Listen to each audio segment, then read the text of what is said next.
you're aware of like the unfortunately I am the High King of Skyrim Yes. thing? Like unfortunately it's like a whole dialogue and not just a quick meme, but I just had in my head it's like, so the other day a goatling tried to avoid me by going invisible. Unfortunately, I am an AoE wizard. That was very good. I was glad that that worked well. Why am I not hearing the music for some reason? Okay, so how would I There it is. get these tokens onto the map? You should be able to just drag them straight onto the map. I'm trying. Oh, it's because the game's paused. Try now.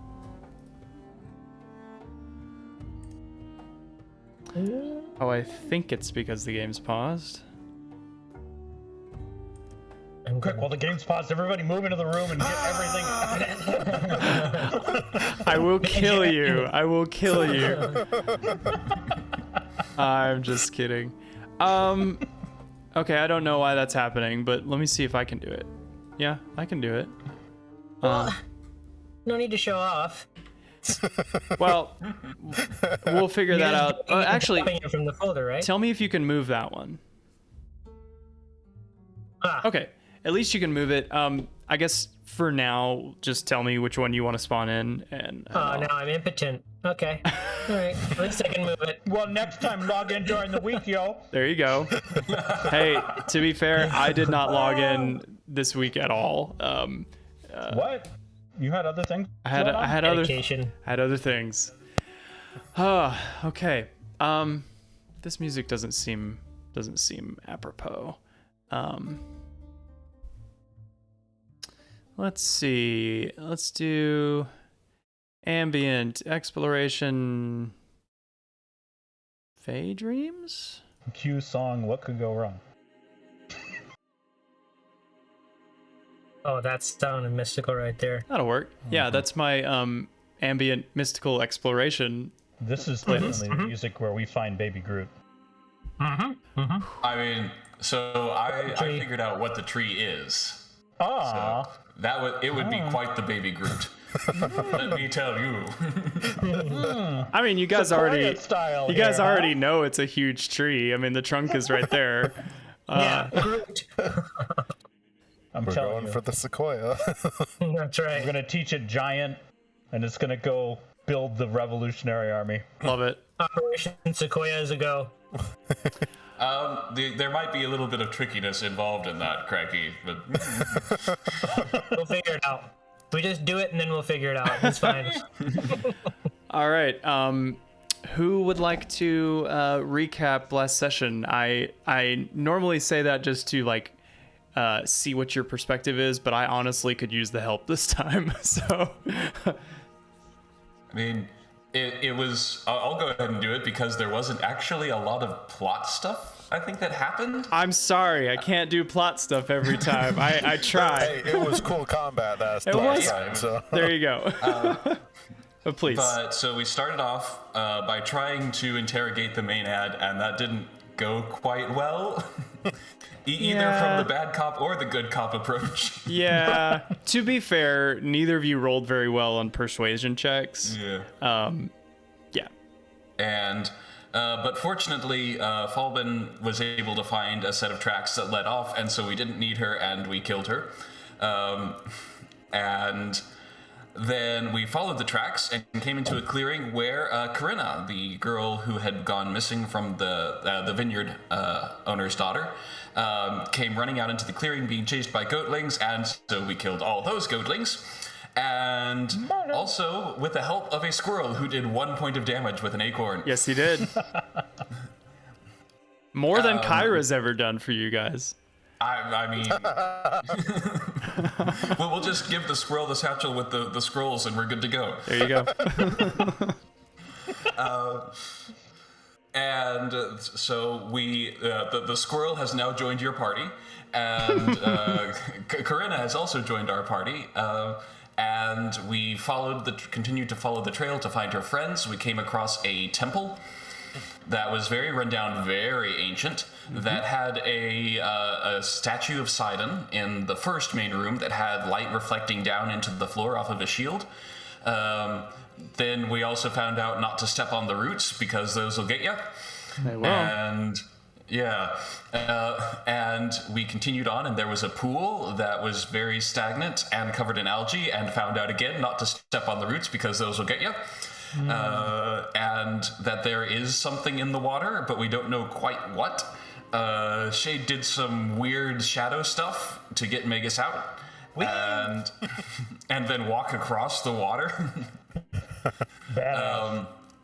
We opened the next door and found that it was a toll booth, and we refused to pay the toll.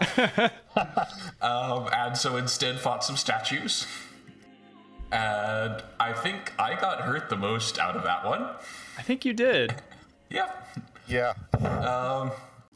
And so after lots and lots of combat, we came down into this large glade area that has this very large stump in the middle of it, as well as the sounds of laughing children, which we gathered from Corinna were her friends, but they had fallen under the spell of dun-dun-dun, Demetria, who we were not expecting. We are rapidly realizing is not an ally. Yes. Who is apparently kidnapping these kidnapping/terrorizing the children and controlling the goatlings, and we're gonna go have a talk with her about that. It'll be fine, right? Totally. Yeah. I think that's everything. It was combat. I think so, yeah. But as always, try to make sure that the combat is at least plot relevant. So, yeah. Just know, I love the combats. I'm just gonna throw that out there. Good. You certainly did your fair share of killing goatlings last time. Yeah, what? The guy who has 3 knife attacks and poison likes combat? If only they had more than 5 HP. I just, That build I was mentioning, it gets to 6 attacks in one turn. Wow. I'm gonna have to hit you guys with goatlings at level 15 again and be like, okay, you give this another try. Thank you for I'm sure I'll have something crazy at level 15. Oh, you all will. Yeah, chain, fireball, lightning. Yeah, but That's pretty much. the joke's on us. There will be 8,000 goatlings. That's one of the things. As long as they're in the same area, cool. I love it.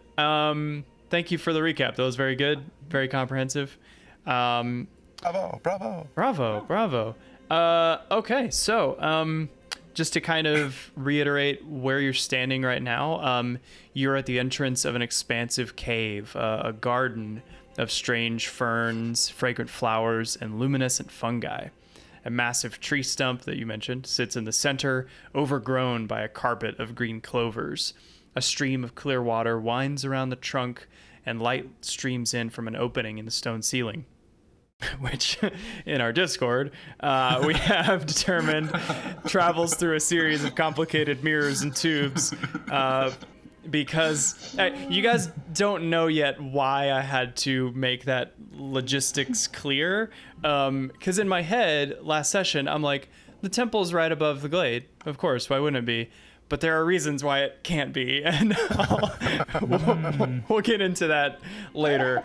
Oh shit! No, hold on. I'm just reading here. In the module, it says the mirror system reflects light down a small shaft into the underground. It was mirrors the whole time.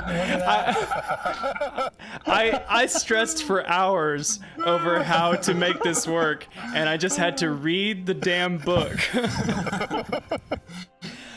There's a term for that in engineering, RTFM. Really? Oh, really? Read the fucking manual. Yes. Oh, that's kind of hilarious. This is how the rare plants get sunlight. Yes, thank you, book. Appreciate that. Oh my god. Anyway, so you step into the glade, you take in all the sights and sounds and colors, and to the far right, you hear that sound of joyous, raucous laughter And then to the left, you see two goatlings, and they're chasing a young man around the glade. He shrieks when they grab at him, but they always release him so that they can resume the chase. What do you do? Shade's at the front, and he would be looking questioningly at Falbin specifically, but the rest of the party as well. We get rid of those goatlings. Oh, we definitely can do that. Oh man, oh man. Does seem the easiest problem. Now I could potentially do that semi-quietly. I could do that potentially. You get my boom cannon now. I think we want to hold that in reserve. We should try and do this quietly. Yeah, and like I can stand ready to hit from afar if things go south. I'm sure I can take one of them out. We're probably gonna need that, my friend. So could I guess could I try to move with stealth? There's not really much cover, but moving out this way. Sure, yeah. Where are you trying to move to? I can just make out that there's a baddie over here from my vantage. That's actually the young man. Well, then I Don't make out kill him. there's the young man who is clearly being troubled, and I want to deal with his troublers. Okay. Shade would be pointing out that there's a goatling, just like Yeah. 10 feet, Oh, 10 feet perfect. behind him. Yeah, so I'm basically gonna like kind of pop out is my intention, Sure. and I'm gonna just chuck my rebound at the little goatling skull. Okay. And I'd also like to move up in like kind of in the space where Shade's shade is, just so I have visual, and hold a firebolt if one of them looks like they're gonna raise an alarm. Okay. Real quick, Yeah. How shadowy is this area, or is this all like pretty well lit up? It's all pretty well lit. Mm-hmm. Okay, I was just wondering about if they're against the walls, since they're not directly under the sunlight or whatever. You know how in the movie The Mummy, where they have that scene where they use the mirrors to light up the room, and somehow like one little beam of light ends up lighting up an entire room because you can propagate light that way. That's kind of what's happening here. All right, Gotcha. all right, fair enough. We're walking into the open plains. Yep. Yep. Cool. And how tall is this cavern? It's about 100 feet. Yeah, that'll be relevant in a second. It's very tall. Okay. So Kind of a dome. yeah, So Shade's shade would kind of drop back a little bit to allow. I don't want to dismiss him, but I'm just moving him out of the way. He's not actually going out into the room. So all right. I have visual on both of them now, so I'm good standing here. And I assume Shade would swap spots with Falbin, so he could Yoink. do his thing. Okay. Yoink. Wait, I gotta actually move it. Yeah. Yoink. Whenever you're in the position you want to be in, if you could just roll a stealth check for, not for me. Okay, my intent is I'm gonna walk out here. Yep. Okay. Yep. Just wherever you want. And I will roll my stealthy check. Okay. I'll tell you Better be their amazing. passive perception is pretty bad. And it is worse than that. So let's go ahead and roll initiative. They will be. Oh, but yeah. am I surprising them? I was It's just irrelevant. about to say they will be surprised. Yes. I did specify that I'm holding an action, so. Okay. Cool. Let me This is gonna be activate. so great, guys. Let me activate the encounter, and feel free to go ahead and roll initiative. I keep trying to do things on the guest account. That's not how that works. What did You're concentrating very hard. Yes, I am. Okay, and you got Nick in there. Corinna would have moved up with you guys. She's very concerned about her buds. Did I roll initiative for my Shade to put it in the turn order? And then you just move it? You can Yeah, just ignore yeah, it? that's fine. And roll NPCs. Okay. Let me switch it over to combat music because that's how we do. This is how we do. This is how we do it. Okay, so let's see. Who do we have? Who do we have up first? We've got Magus. Magus is up first. Yeah. Interesting. And I am just holding a firebolt because I assume like a streak of fire is more noticeable than a dagger in the dark. Yeah. So I'm just going to hold firebolt for if either of those two goatlings look like they're going to like scream and take notice and raise an alarm. You got it. Okay. We'll move on to Shade then. Shade would probably actually just have his shadow move up to be right behind Falman. Mm-hmm. Okay. You gonna prepare? I can't move my shadow. But Why not? Oh, I guess it has to be. It's in the. Yeah. It's Oh, I forgot to move his initiative to you. Sorry. Wow, you guys all got 22s. Interesting. Yeah. It bodes well. It bodes well, guys. Okay. All right. You should be able to move your shadow.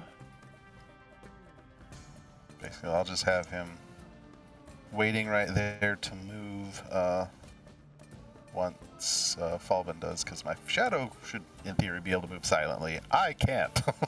Okay. Actually, can you guys? Yeah, pause. Can you tell me if on the combat carousel or the combat tracker itself, if there's an option for you to like hit next turn or end turn for yourself? Yeah, there's an end turn. Okay, yeah, if you guys wouldn't mind, just whenever you've completed your actions, go ahead and hit end turn, and that'll make me. Where do you see that? It's down at the bottom of the combat tracker. It might just be because it vertical is one? his turn. Okay, Right. Yeah, I was gonna say I don't have that right now, but it must be your turn. Yeah, so basically, because I've realized that Yeah. I sometimes skip you guys, or that'll be just division of duty. That'd be great. Love it.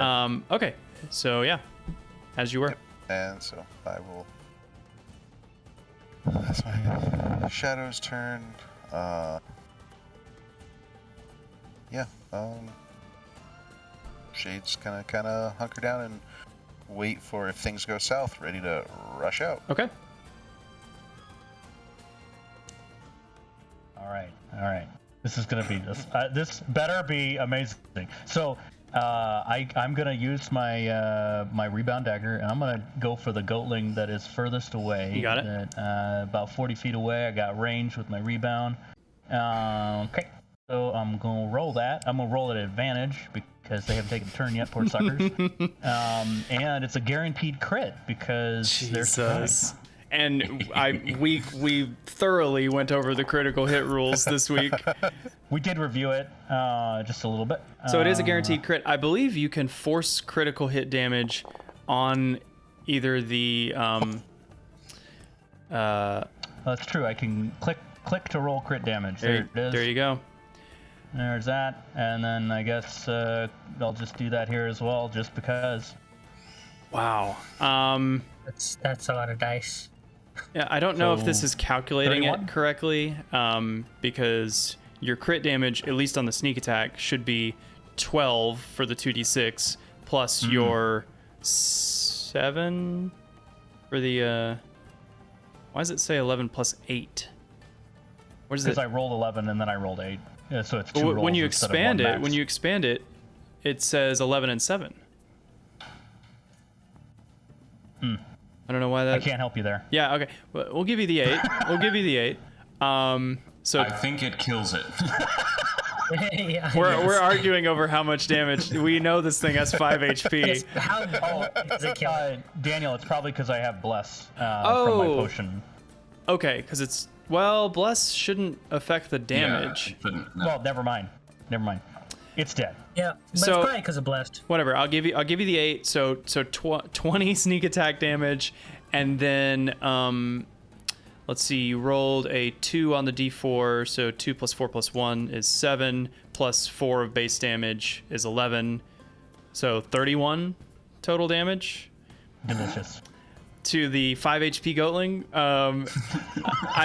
I'll let you give me a juicy description if you want, because you're beating his HP by a power of 6. This is quite a lot of overkill. I just imagine that like he's kind of running towards this guy, and then he like backs up a little bit with his kind of arches his back a little bit, like he's getting ready to taunt, and like as he opens his mouth, he just gets a knife full, and then it returns to me. Love it. Cool. He's dead. Yeah. Dead. Cool. And I'm assuming you're attacking again, right? I am. I'm gonna use my bonus action to throw my rebound again. Which is a little bit wonky here. So I might just roll the might just roll my other dagger because it rolls differently. Okay. So I'll roll that at advantage. And it's a crit. It's a crit? Oh, cause yep. Every hit I make. Holy cow! Yeah, because he's cheating. Yeah. Yeah. I mean, he's not an assassin for nothing. When we first started this game, you're like, I don't know that the rogue is gonna do any damage. I don't think it's gonna be effective. Give me a break, dude. I feel all right. So okay, so 4 plus 5 should be. Why is it? I don't know how it's calculating this damage. This is throwing me off. Because I get where the 5 is coming from, because you rolled a 1 on the d4 and you get a 4 bonus. And then the 7 is like, that's 4, but I can't tell plus what. So I don't know. It should be 9. He's dead. Basically the two goatlings are, yeah, like they had just teased him and they're like recoiling, getting ready to, start chasing him again, and then insta brainstem the first guy. He falls over. The goatling turns to look, and then just right in the back of the head, they go down silently with just like a small slump on the ground, or thump. And the young man, he turns and he looks at the goatlings and just drops to his ass in the clover on the ground and lays down. He's exhausted. But out of the behind some rocks comes another goatling. Damn it! And he's running forward. I'm just gonna have him take the place of the other goatling's initiative, and then another one runs out from around this corner. So, Damn it! who is up? Do you have anything else you can do? I can move, but I think I'm happy. I don't know. Maybe I should move. Whatever you want to do. Get out of everybody else's way. You've done so much. I think I'll go over here and get out of everybody else's way. Okay. Would you say that this counts as raising alarm? I would say it does. All right. So Magus can see one of them, the one off in the corner. Mm-hmm. And he is absolutely within firebolt range. Yes. The Echo is going to give him +2 to his AC because it's between you. But you shouldn't have any problem. Okay.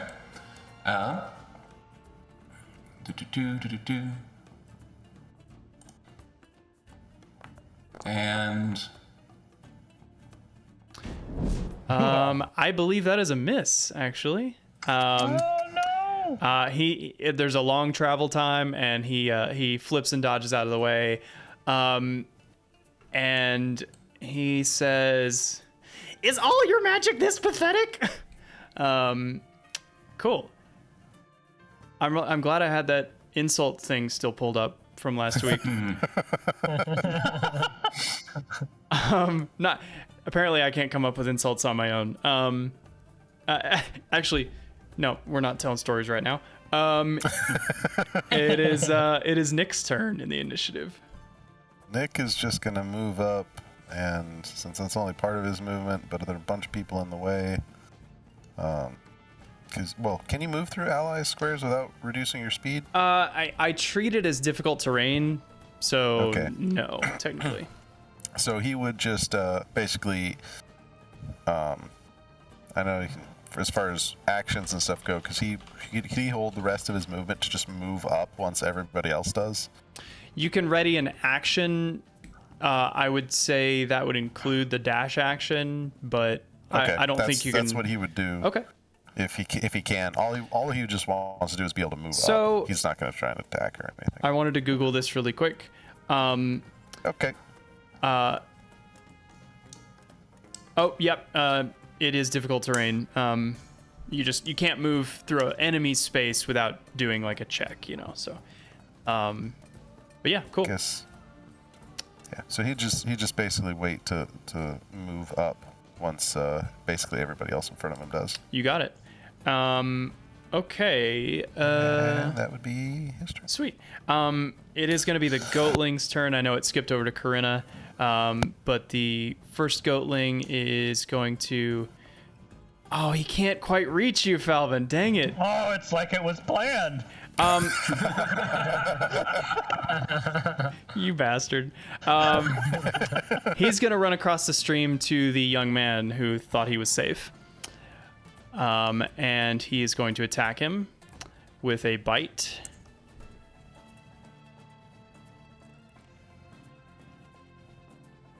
That's a hit. And he goes down. I can't reach his HP calculator. Whatever. He is unconscious. And the other Goatling is going to do the same thing. You bastard. He runs up and he goes to bite him. That's a 24 to hit, 7 damage. That's 2 death saves. He is almost down. Corinna's turn. She is going to run up through you guys. And she says, "Sostrate, no!" And she pulls her longbow out and fires it at the closest Goatling. She does not quite kill it. She does 4 damage. Where is their freaking HP? I can't... What is happening? Are you on the guest? No, you're moving stuff. No, I'm on the correct one. I just can't, like... There's stuff missing. Whatever. Maybe it's... I don't know what that is.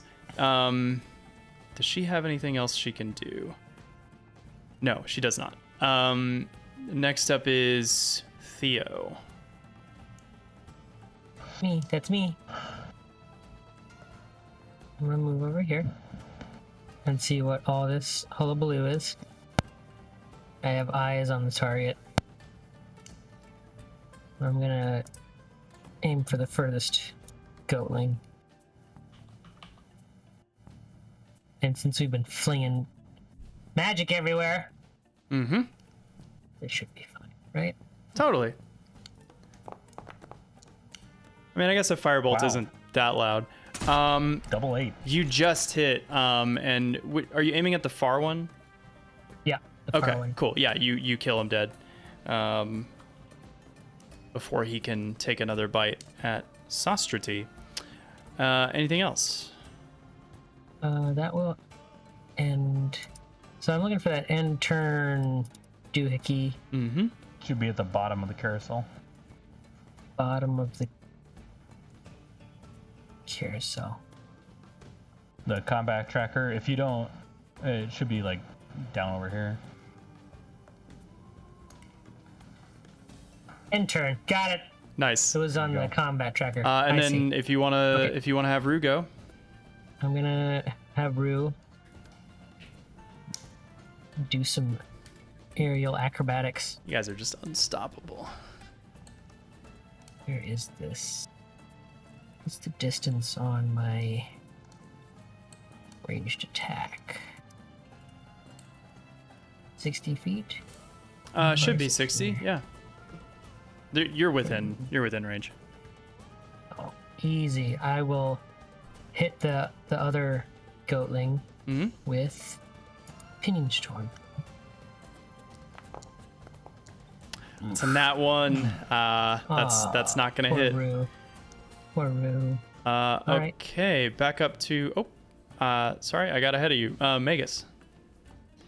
One goatling left, the closer one. Yeah, we're gonna do this again. I'm gonna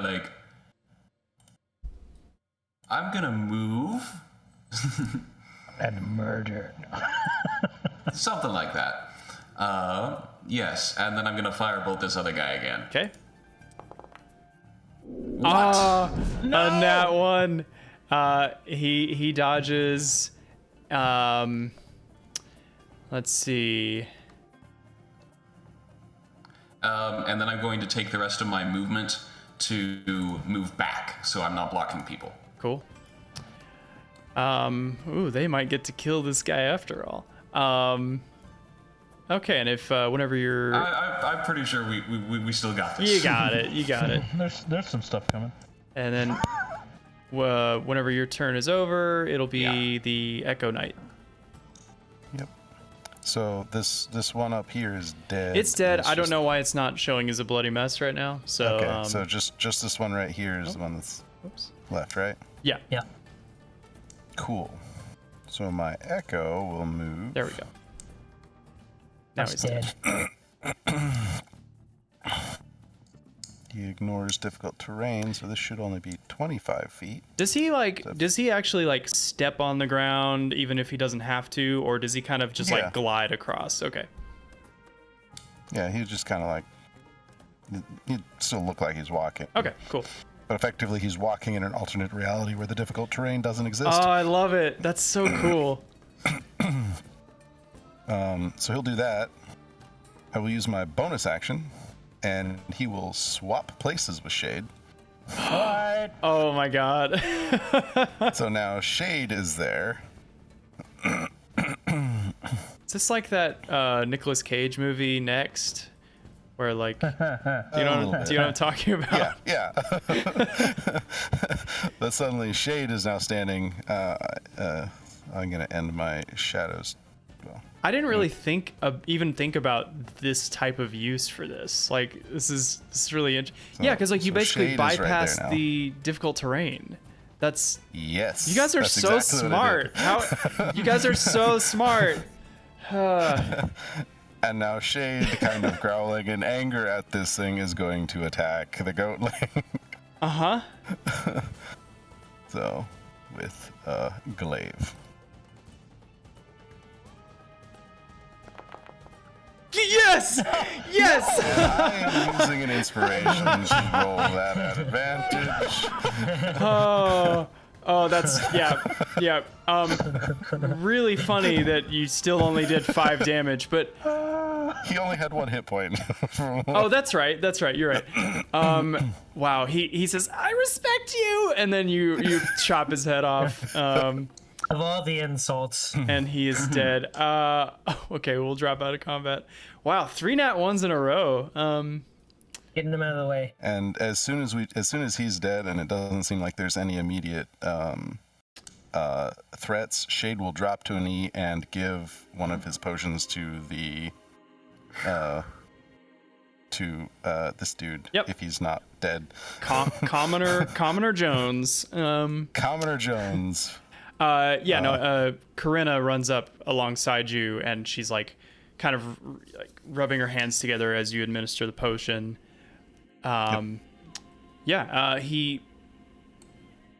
He's got some bites on him, and he was bleeding out, but the potion seals him up, and he coughs a little bit, and it runs kind of over his jaw. Oh, Corinna, what are you doing here? I came for you. This guy helped. She says, "No, I'm just kidding. You guys did amazing." And Shade would say, I believe it's best if we move you out from the open, and would kind of bring him back over by the entrance to the cave. Yeah. He seems kind of out of it. He is like, it's like he got too drunk, but he's also being chased by serial killers, and so that kind of snaps you out of it a little bit. But he's definitely, now that the danger is gone, he is like not all there. He's like he's slurring words. He's having a hard time concentrating. Corinna comes with him and brings him over, and he just kind of leans up against the wall inside. All right, how many? Probably looking more at Corinna. How many others of your friends are here? At least 8. Oof, this is gonna be tough. Also, given the dangers up in the temple above, it's like it would be difficult to just send them out. Yeah, correct. I don't think we can. Nick, can you stand guard with them while we try and find the rest? And Nick. Yeah, for sure. Yeah, I can guard him. I got this. I was like, oh, how would Nick respond to this? But I'm like, no, Davey's got this. Yeah, love it. Corinna's gonna come with. She knows that Sostrati is probably safe with Nick here, but she wants to be there firsthand for the rest. Yeah, ideally Nick would probably move him a little bit farther down the hall to make sure that he's you got it. Basically back down here. I'm gonna like peek around the corner here to see if there were any other nooks that would be better, and no. Yeah. I would want to do so stealthily. Sure. Yeah, you are you just looking for other like yeah, goatlings? I was looking like if this was a dead end where like we could gather the people, but it is not. It's not a dead end. I'll tell you what you see though. So you see kind of a den. It's like a smaller cavern. There's like it closes in and then opens back up into a room. And it's overgrown with living roots and vines. There's flowers of every shape, scent, and color carpeting the floor, overwhelming your senses. There are several smaller oak trees also growing here. Some of them kind of trying to break through the partially collapsed ceiling, and then the stream continues on through. You see 2 satyrs and a dryad engaged in conversation in this cavern.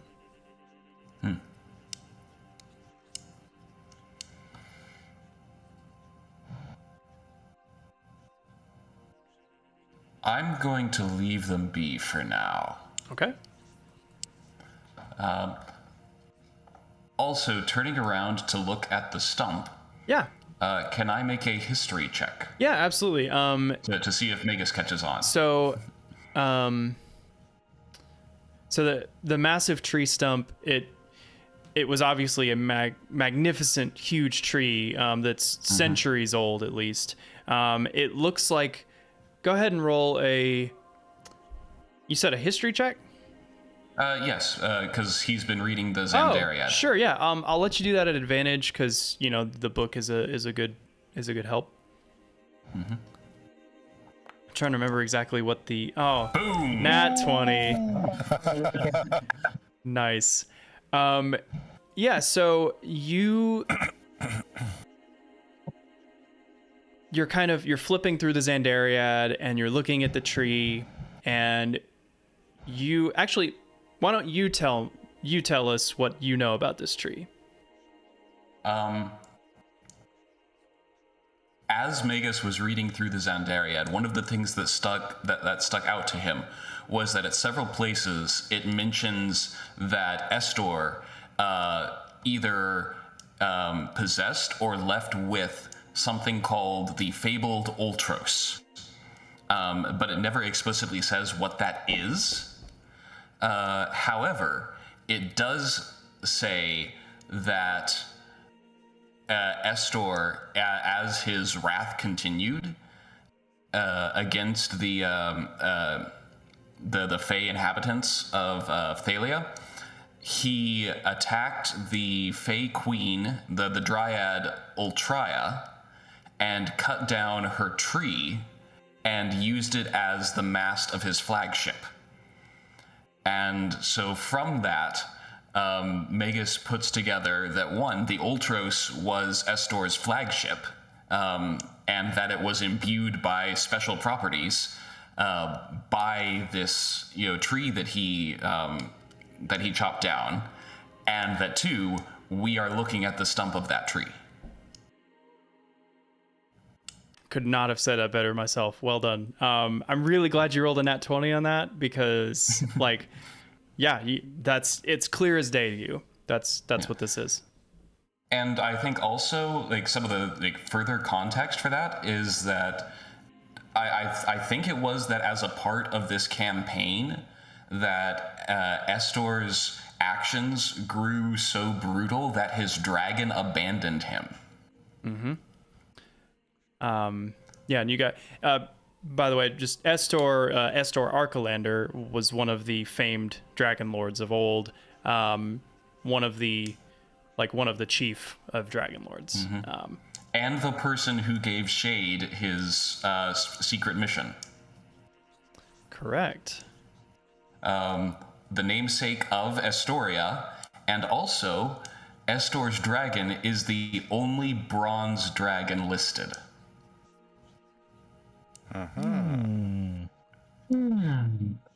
Brings it a helmet.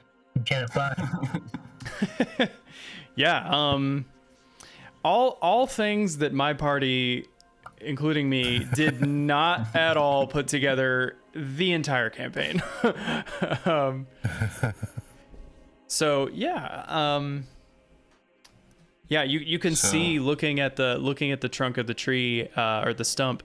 It's not like a clean cut. This was like cruelly hewn down with no reverence at all, and clovers just carpet it entirely. And I'm going to say to the rest of the party, kind of whisper to them, while we are here, be very respectful of that stump. Got it. Sorry, yes, sir. When are we going to get a clipping for Groot? That? A Groot? Oh man. If there would be a plant. I told you guys last time, didn't I tell you? This is not just some ordinary tree. But Magus is also considering would that be the most severe sacrilege? Yeah. Well, you could always ask the homeowner. That might be something we do. If we would want to take, if they would approve of growing the tree again. Oh man. Okay. Yeah. And March of the Ents. it's gonna happen. I was thinking of that when you guys mentioned taking a clipping. I'm like, they're gonna regrow the Ultros tree. What the hell? Anyway, and then we'll cut it down and use it as the mascot. No, he's gonna be our friend. He's gonna be Groot.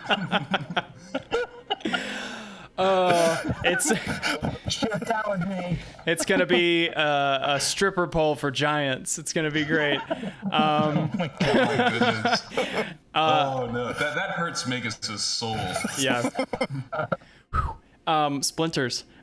So one thing you also notice. Oh, go ahead. I would just, as a mention to the, I don't know how to do this other than making it meta, but I have proficiency in the herbalism kit, which would let me potentially safely take a sample. Uh-huh. Right, so Magus is not going to attempt this, but he is going to tell the rest of the party about all of this. And including the, if ever there was a tree to plant in that, but also, we also don't want to desecrate this. Yeah. So that might be something we consider after we talk. No, right now. No. It's not going anywhere. First, we might have to very quickly. True. Yeah. So first, let's look at getting Corinna's friends back. Yes. Oh, and also before Shade walk away from Nick, he would also hand him a signal whistle. Oh. If things go south, blow it. Smart. Oh my god. So Nice whistle. one other thing you notice Atop the trunk, at the center, like the core of the stump. Like right I there? keep calling it a trunk. I guess it is. Yeah, right in the middle. You see a small clay pot that is kind of surrounded by clover. It seems like it's been there quite a long time. Two Groots? It does have a lid. Pollinate each okay. other. Is there a Groot? It's got a lid, huh? It does. And it's been there a long time. And it's sitting on top of this very significant tree that we've just been taught about. Yep. It's probably like a DoorDash order of Popeyes that you guys just forgot to get. Yeah. It's Would getting. I learn anything about it from doing an Arcana check? You could try. It's always possible. No, die. A 21. There is. This is where I'm having to just. I have to pull this out of my ass. There is not. I wouldn't say there is a school of magic in this pot. Okay. You can sense almost memory, I guess. Less so magic, less so latent magic, and more storied history and memory. All alone in the moonlight? If that's a song lyric, I don't know it. But it is. It's from Cats. Oh, I see. I So yes, I referenced that curse in here. I was gonna say. in this company. I choose to spend my time watching critically acclaimed films like The Room. No, I'm just kidding. But yeah, it also looks kind of like an urn. Oh boy, yeah, we do not want to disturb that. Holy crow, no. Maybe if we take it, we could feed it to the river monsters. Or to Groot.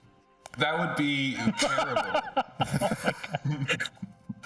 So Shade is like, we see people up in this direction. Yeah, Up this way? you do. Yeah, up that way.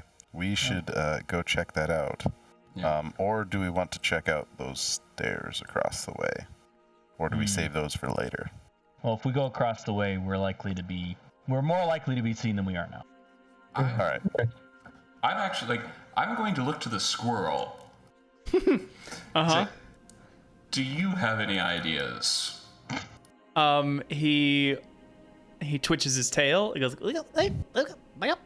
and he takes a nut and he hurls it about 30 feet towards the laughing kids. All right. Well, clearly that's gospel. He cocks it back. He goes, The squirrel did not let us wrong yet. Is this like Scrap in Ice Age? kind of, yeah. Shade will start progressing in that way, trying to move at least somewhat stealthily, Sure. but still quickly. Megas is also going to join him in case this needs face of charisma. Okay. And my shadow is following me. I just can't do it. By the way, easily. Falbin, just until things change, the squirrel is on your shoulder as it was in last session.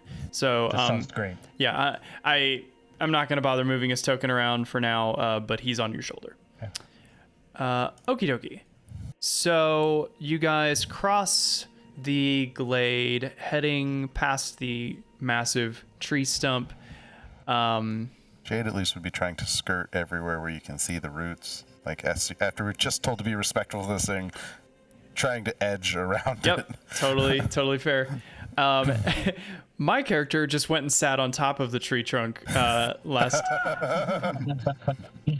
I was respectful. I didn't do anything mean. I just was like, "Hey, neat." I was a kid, you know. So the laughter gets louder, and it sounds like a great time. But you see another offset cavern that's blanketed with luminescent pink and teal mushrooms. The walls are hewn from smooth rock, and they slope upward from the ground, leaving like natural spots to like recline. And so you could it's, I don't know, it's like a cool place to hang out. And then of course the stream flows into a stone basin in the floor where there's like room for swimming. It is like the is it iridescent? Is that the word for like kind of the rainbowy light? Yeah. Like on the outside of a bubble. Yeah. It's like iridescent light kind of bouncing off of the cave walls and stuff. It's quite beautiful. But there are, looks like about eight teenagers reveling. They are appearing to be in a euphoric state, swaying and dancing and laughing. Yeah, they're just hanging out and having a great time. Something that we should be very careful about proceeding anywhere near that mist. Yeah. Corinna. Shade would wave Corinna up Yeah. so she could look around the corner. Are these all your friends? I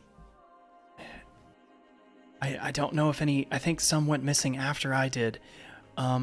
This is the right number, but there's some of them here I didn't come here with. Some of these are new, so that must mean that some of them are further in or somewhere else. I mean, regardless, we need to get them out of here. They don't look like they're in danger, but they also don't look like they're in their right minds. Right. Maybe I can try. Yeah, I mean, be careful. I don't know what they've been eating. Do you know what caused them to be, I guess, charmed, bewitched, whatever you want to call it, by Demetria?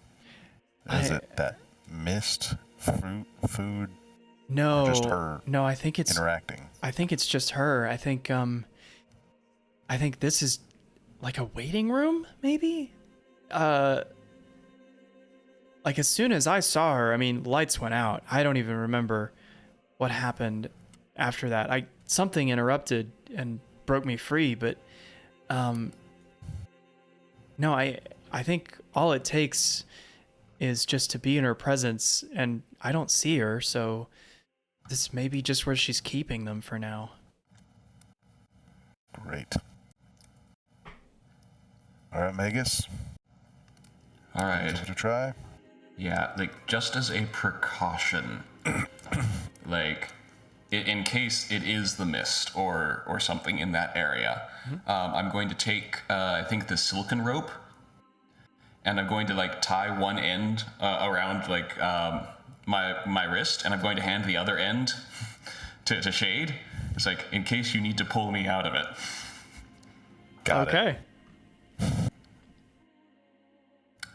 And then Magus is going to go up to the group, and I am going to attempt to use my experience in revelry to just kind of, to mingle and then just kind of guide the group out.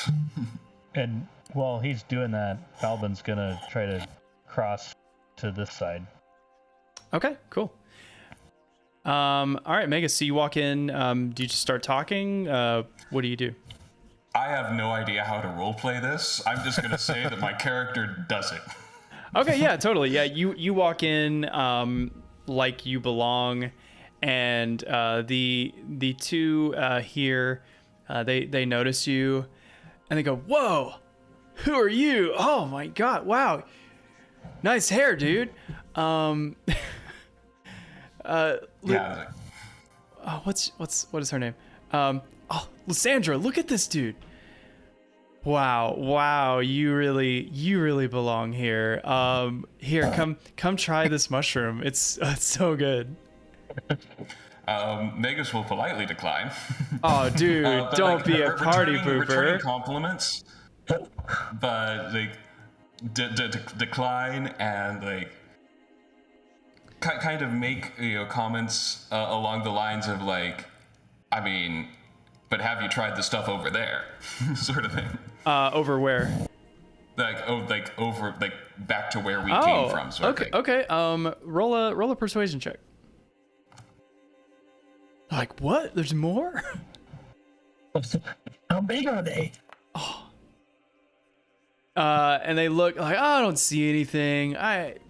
There's so many right here. We can never eat them all, right? Listen, right, Basilisk. Oh my God, yes, this is the best.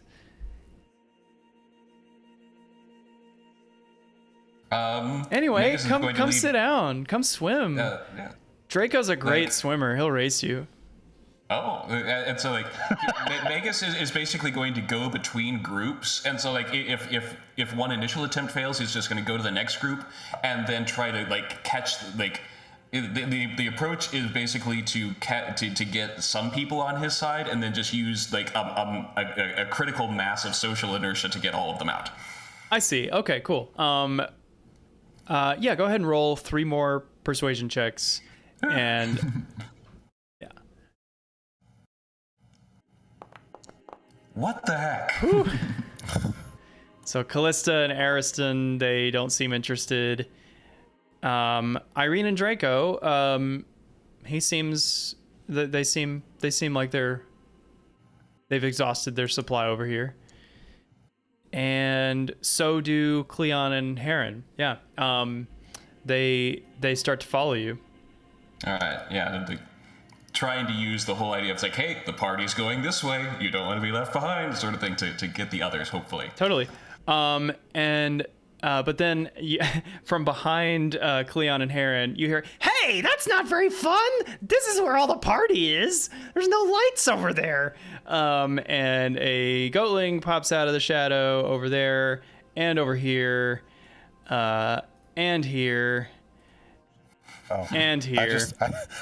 I just moved my shadow that everybody was leaving the cave. Otherwise, he would still be right here. Oh, that's fine. You can pull back. And let me open up a new combat. We're gonna go ahead and roll initiative whenever you're ready. Lights. Who needs them?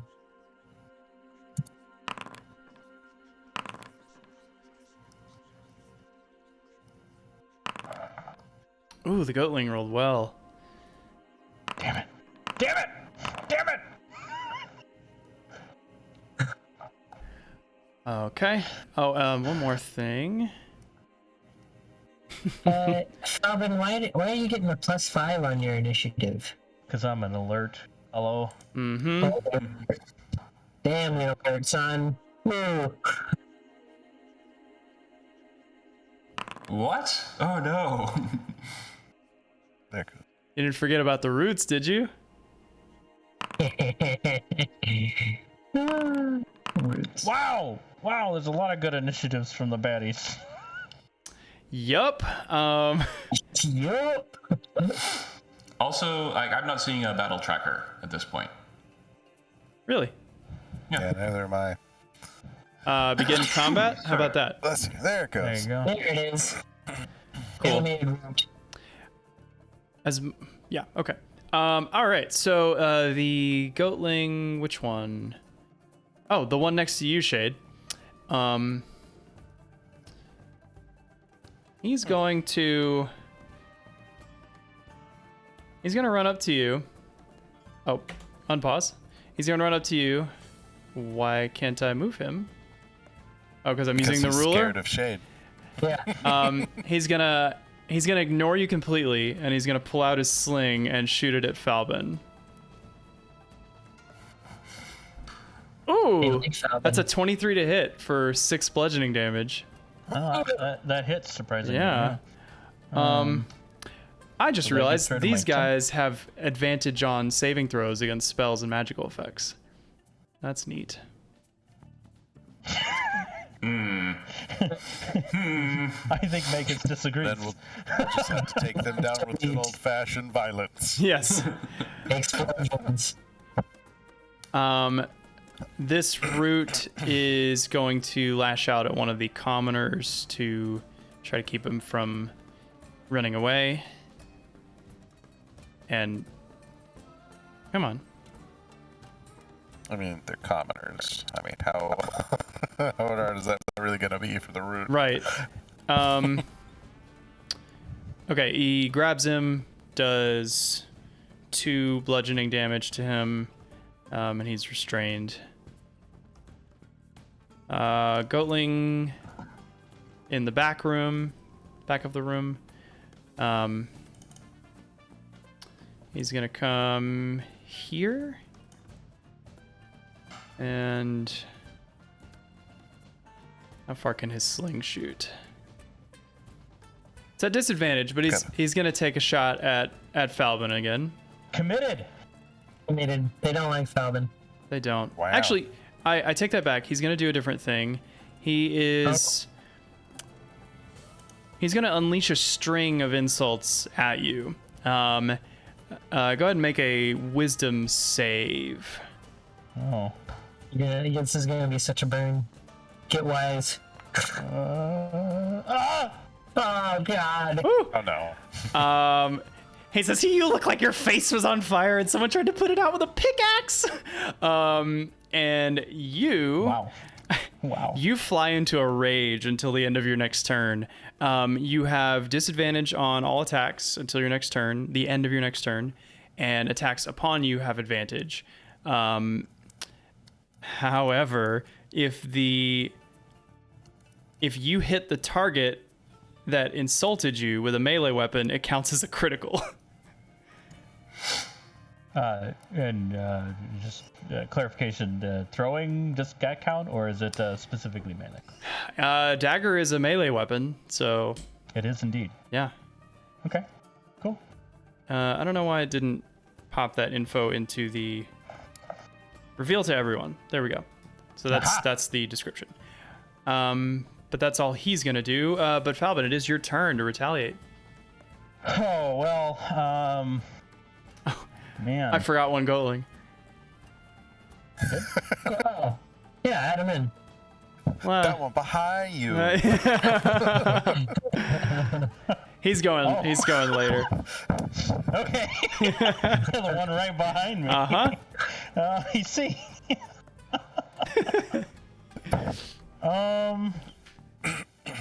Okay. Well, I don't like the guy behind me, so He's fine. I think I'm gonna attack him first. He hasn't taken a turn yet, so I Nope. get advantage, which is then down advantaged, which means I get a normal Straight attack, roll. I think. Yep. All right, so he gets the rebound dagger.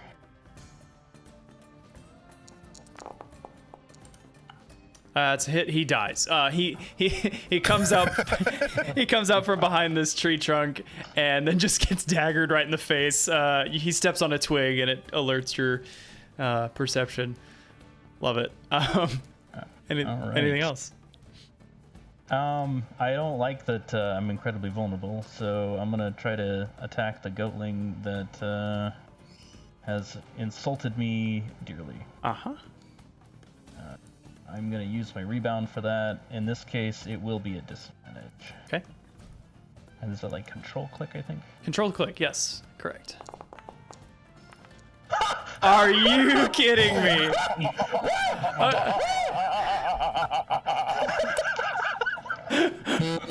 He is very, very angry. How often does that happen? Rarely. I also love that you didn't even need a crit. You were going to get a crit anyway. Wow. This is like a super crit. So that's 8 normal damage plus 4 of the max base damage for 12. I don't. Well, you said no. It's not. It's. Wow. Yeah, he's dead. Wow. Amazing. 2 nat 20s. Wow. That is insane. What a turn. You are. Wow. You're gonna be like one of those World War II planes that has like 30 little paintings on the nose. I am curious what your total kill count is, or will be. Okay, anything else? Yeah, I don't like the way things are going. So, I'm getting that same vibe I had in the temple. I'm gonna try to move over next to Shade. Meat shield. Can I stand here behind him? Sure. That doesn't look okay. So I'm gonna do that. By the way, Theo, I'm gonna start let's just add Rue into the turn order every time, and then I'll just adjust his initiative to be next to yours, so that you can move him and stuff.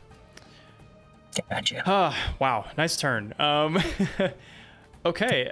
Anything else? I'm done. Oh, you're done. And, Right. Goatling's turn. Goatling's turn.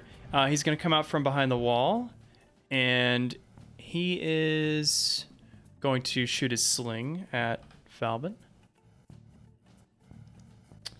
That's a 11. I am appreciating Falvin just being a semi-tank for all of these goblins, taking all the attention away from me. He's really Chapter of pain. He's really goading them. All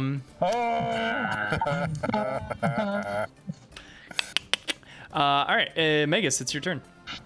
I'm gonna say dude, party foul, and I'm going to light a bonfire under these massive roots that's grabbed some of the commoners. Okay, cool, yeah. And it's a 5-foot area, so it's going to be I'm going to be the base of the roots that's as far away from the one corner that's away from the rest of them. You got it. But so yeah. And I'm going to use Empower spell to re-roll that. Okay. He'll roll a dex save. There you Nice, much better. That's better. He'd say the dice are fighting you tonight. Yeah. I don't see how this thing would have such decent dex, given that it's a root that slowly grabs people. I'm gonna have him roll a disadvantage, because he did. Well, he passes. He 21 and 22. Your aim is slightly off, and then this warm, comforting bonfire just sits kind of nestled in between the roots, and warms it. I'm sorry. Sorry. The dice have spoken. That's a cantrip, right? Yeah. Okay, good. Anything else? No. Okay. After I think But the bonfire is there. the bonfire is there, yes. So if the immobile root happens to move, it will get burned. Or ends its turn there. Yep. Oh, you know what? Actually, yeah, because he can't move. So his turn will end there. Yeah. Okay, cool. Yeah. Okay, next up is Shade. Oh, I forgot to adjust your echo so that it goes after you. Is that how that works? Or is it its own initiative? I mean, it would move on my turn. Right, okay. Let me fix that. Okay, it's adjacent to you now. I need to figure out how to do that, but... I'm gonna be moving it up to... Oh, about... Yeah. Question, DM. yeah. As a point of order. Point of order. Because, and literally point of order. Because the wording of the spell is that the creature makes a dex save or takes 1d8 fire damage, would the dex save come first or would the damage come first?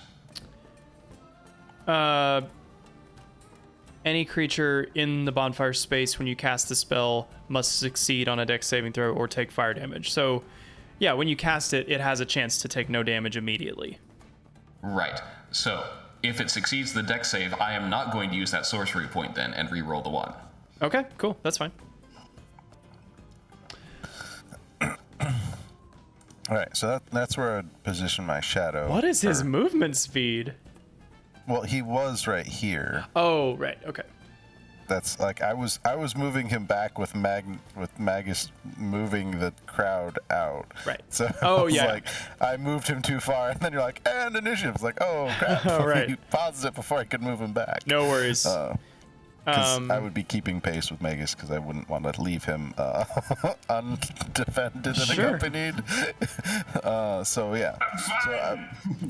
So I'd put my shade there, and then my shadow there, and then actual shade would be like, these guys are really beating up on Falbin, and so I am going to attack the guy right next to me because Yeah, 'cause why not? he's right next to me. Why not? And he's being mean to my friends.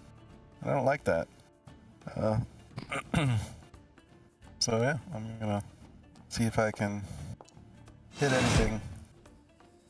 That he ducks right under your glaive. Makes a hell of a sound. He And he I says, will, "If ignorance is bliss, why aren't you happier?"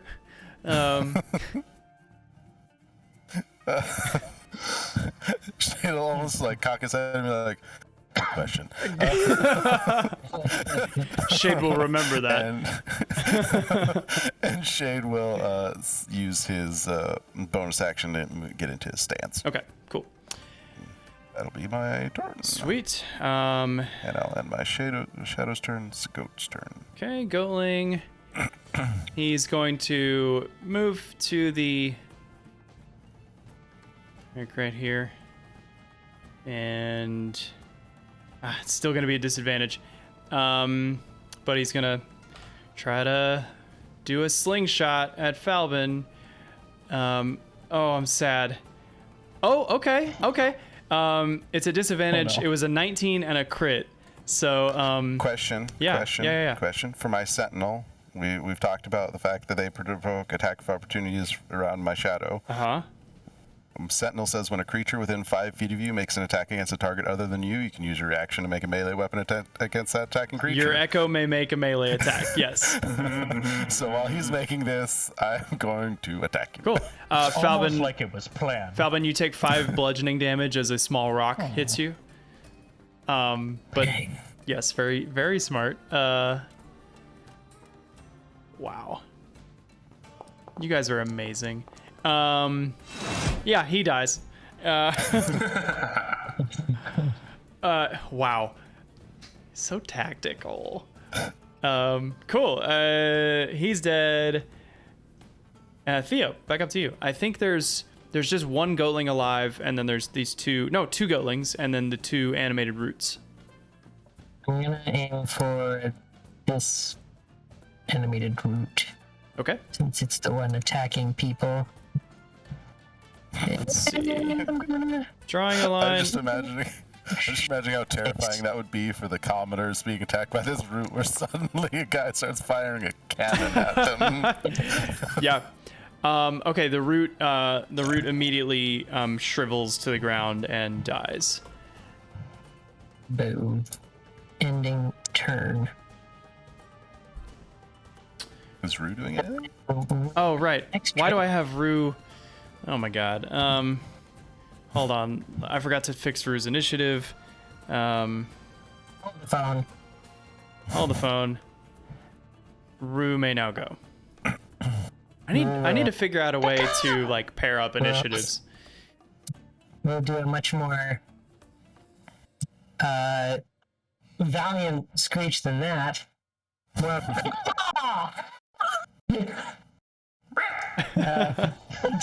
again. Get the opinions toward the other root, because the roots are evil. They are evil. That does hit for 1 damage. Yeah. I tried. Nicely done. It is this root's turn. He is going to lash out at Megas. Let's see. That's a 14, which is below your. It does hit. That hits. Okay. So you're restrained, and you're gonna take. Oh, I just deleted his attack from his character sheet. He doesn't attack. It's fine. Damage. Neat. Let's see. Hold on. Talk about divine intervention. Can we get it from the other animated You're gonna group? take 4 bludgeoning damage as it grabs you, and you are restrained. At the start of your next, at the start of the root's turn, so its next turn, you're gonna take more bludgeoning damage. Oh yeah, you have concentration on bonfire. Yeah, but it doesn't matter. It doesn't, yeah. But Bonfire goes out. bonfire goes out. Back around, this goatling. Is the squirrel gonna do anything? I mean, I'm glaring at it. I am. Yeah. Totally. He'll roll a d20, Falvin. Yeah, I could do that. Roll 1d20, and then I need like a slash or something. There we go. It worked. Yeah. 4. That's gonna be a miss. The nut ricochets off the cave wall, Perfect. rolls to the floor. This goatling is gonna step around you, Shade, and try to bite Falvin. Because I'm in my stance, do I still get a reaction against this guy for attacking somebody other than me? As long as it's not, because didn't we talk about how the reactions are not limited for this purpose? Like that's the whole tunnel fighter thing. Yeah. Yeah. So it's like do I it. can make attack of opportunities without using my reaction. So it's Yeah. So since he's triggered that per sentinel, Sweet. he missed you, by the way. Sorry, I clicked the wrong thing. I'm not making an acrobatics check. I'm attacking a goat. Downward dog. Oh yeah. He tries to sneak around you, and you splatter goatling blood all over the wall. Cool. Who's up next? It's Falbin. I forgot to have Corinna in the order. That's fine. It's too late. I'm gonna kill the goatling. You will try. Actually, you know what? I'm gonna go for the tree root. Okay. With The goatling like throws his hands up. What the hell, man? Yeah, Really? You're next. Really? You're next. And Okay. because 5 feet from ally. Oh, yeah. Okay. So the sneak attack finishes it off. Yeah. And then I'm gonna go ahead and throw my dagger at the goatling with a bonus. And this will have to like minus proficiency or something, I think. Yeah. Yeah. He's dead. He's dead. They're all looked at today. they're all dead. Combat's over. Not so disappointed. No. I'm really not. These guys are cannon fodder, and they're there for you to murder. So, cool. Yeah. Bacillus, the teenager who first spoke to you, goes, "Okay, so we're just gonna." The plants here looks like they're trying to kill you, and that's not fun. Yeah, where'd you say those other plants were, dude? I'm gonna like kind of lead him back. Okay, all right, yeah. Let's go check that out. Cool. They follow you. They follow you back. All right. Corinna is like trying to they're not even acknowledging her. I mean, they're acknowledging her, but not the friend that they know. They're just trying to persuade her to, do drugs. plants. Yeah. Eat mushrooms. And they get closer to the tree and they're like, "Oh, that tree looks pretty dope. Like, could we eat that? Like, that clover on top looks great. Yeah." No, man, that's a bad trip. You don't want any of that. All right, cool. All right. Oh, is there? Oh, I see some glowing. I see glowing over there. And then this troop. No. This No, you don't. No. No, you don't. You don't. This troop of kids. No. I'd like to think we could have headed them off. Before they Okay, yeah, I'll give you a chance. Are you trying to head them off? Yes. How? No, Flame. If you're trying to persuade them to go somewhere else, do one more persuasion check at advantage because you have the power of the group. All right. That'd be you. Yeah. And at advantage in case things. I'm taking. We'd like the first one. That's fine. Yeah. The DC was 20. You got it. And they go, oh, that dark cave. Oh, that's where the good mushrooms grow. Yeah. Ariston knows all about this. All right, let's do this. I'll tell you how you pick them. You gotta sniff them first. Only the clean ones. Any poop in the area, that's what you want. And yeah, they start to funnel into the tunnel. Tunnels. We'll say they are handled for now. Okay. I was gonna look at Magus and Shade and be like, should we tie him up? You know, I got Maybe we should put build a little wall at the end of this tunnel after they go inside and kind of. I'm pretty sure Nick can't. The teacher to kid ratio is not working out anymore. That's why we need some cage factor. Well, I guess Shade would ask, like, do we need to try and escort these guys out?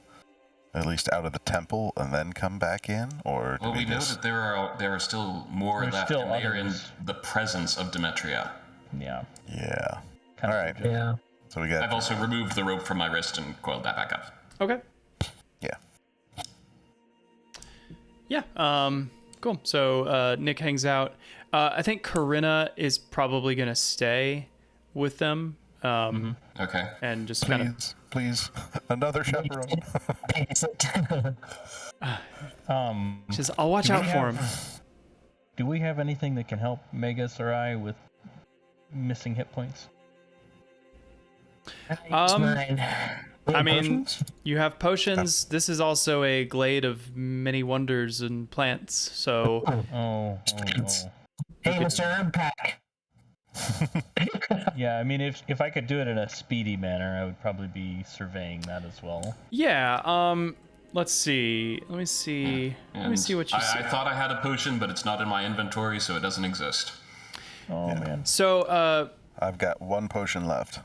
I've got one as well. pretty close to the tree, like right here. You see a bush. It looks like looks like It's a bush. a berry It's a bush. good one. Yeah, it's a good one. A sick bush. There's about 30 ripe berries of like an orange sheen. This is a sunrill berry bush. Wow. And go ahead and roll a nature check. I can do that.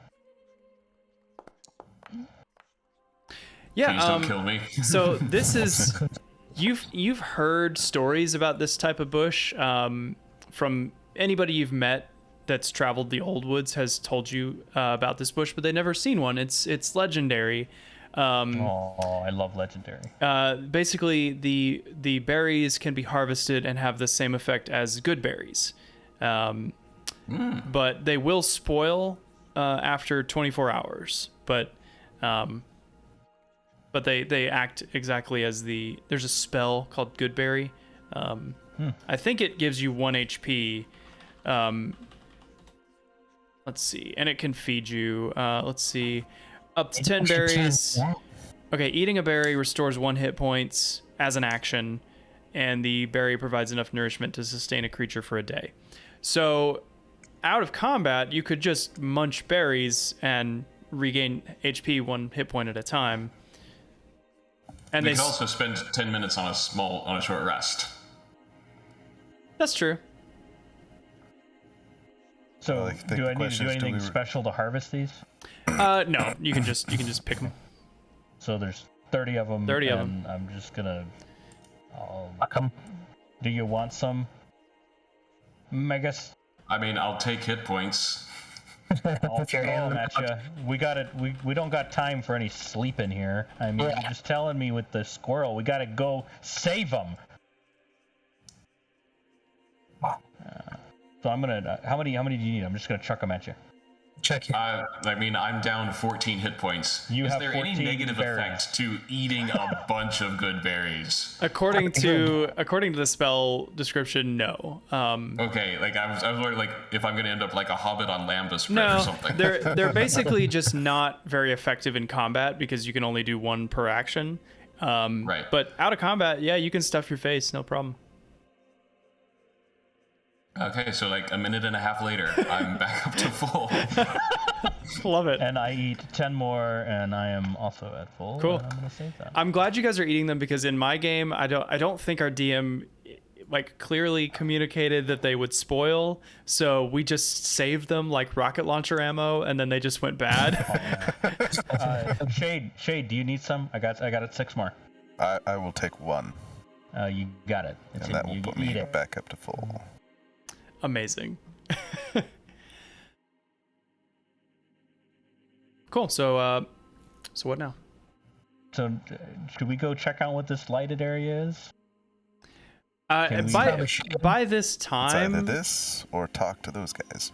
by this time, the trio they've definitely kind of moved closer to observe what's going on. I mean, You see the one NPC that has a picture.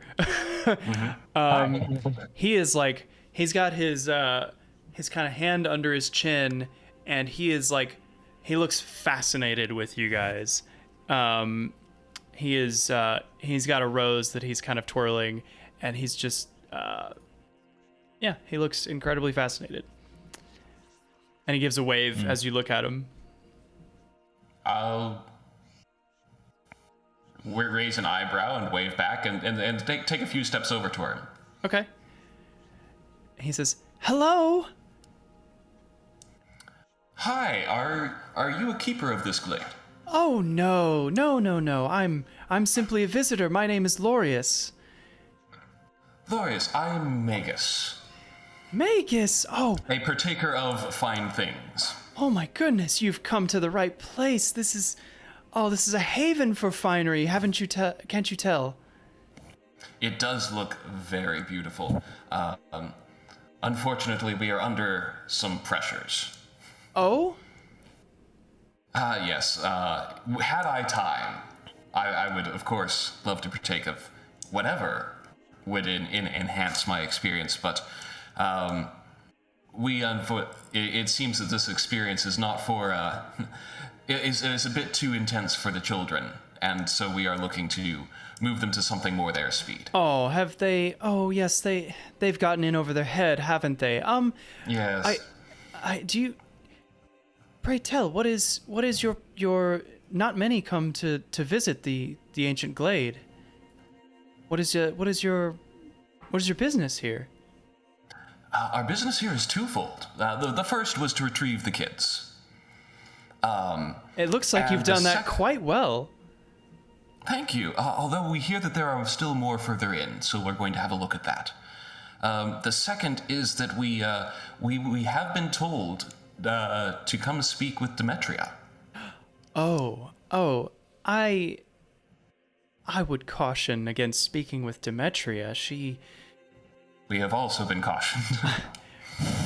This is her domain, and as such, she makes the rules.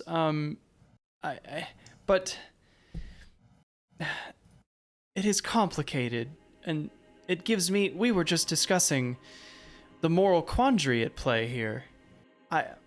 We understand that harmless pranks are one thing, but kidnapping young mortals is dangerous. This could cause a severe reprisal from the city of Astoria. I wasn't sure if you were here in an act of military violence.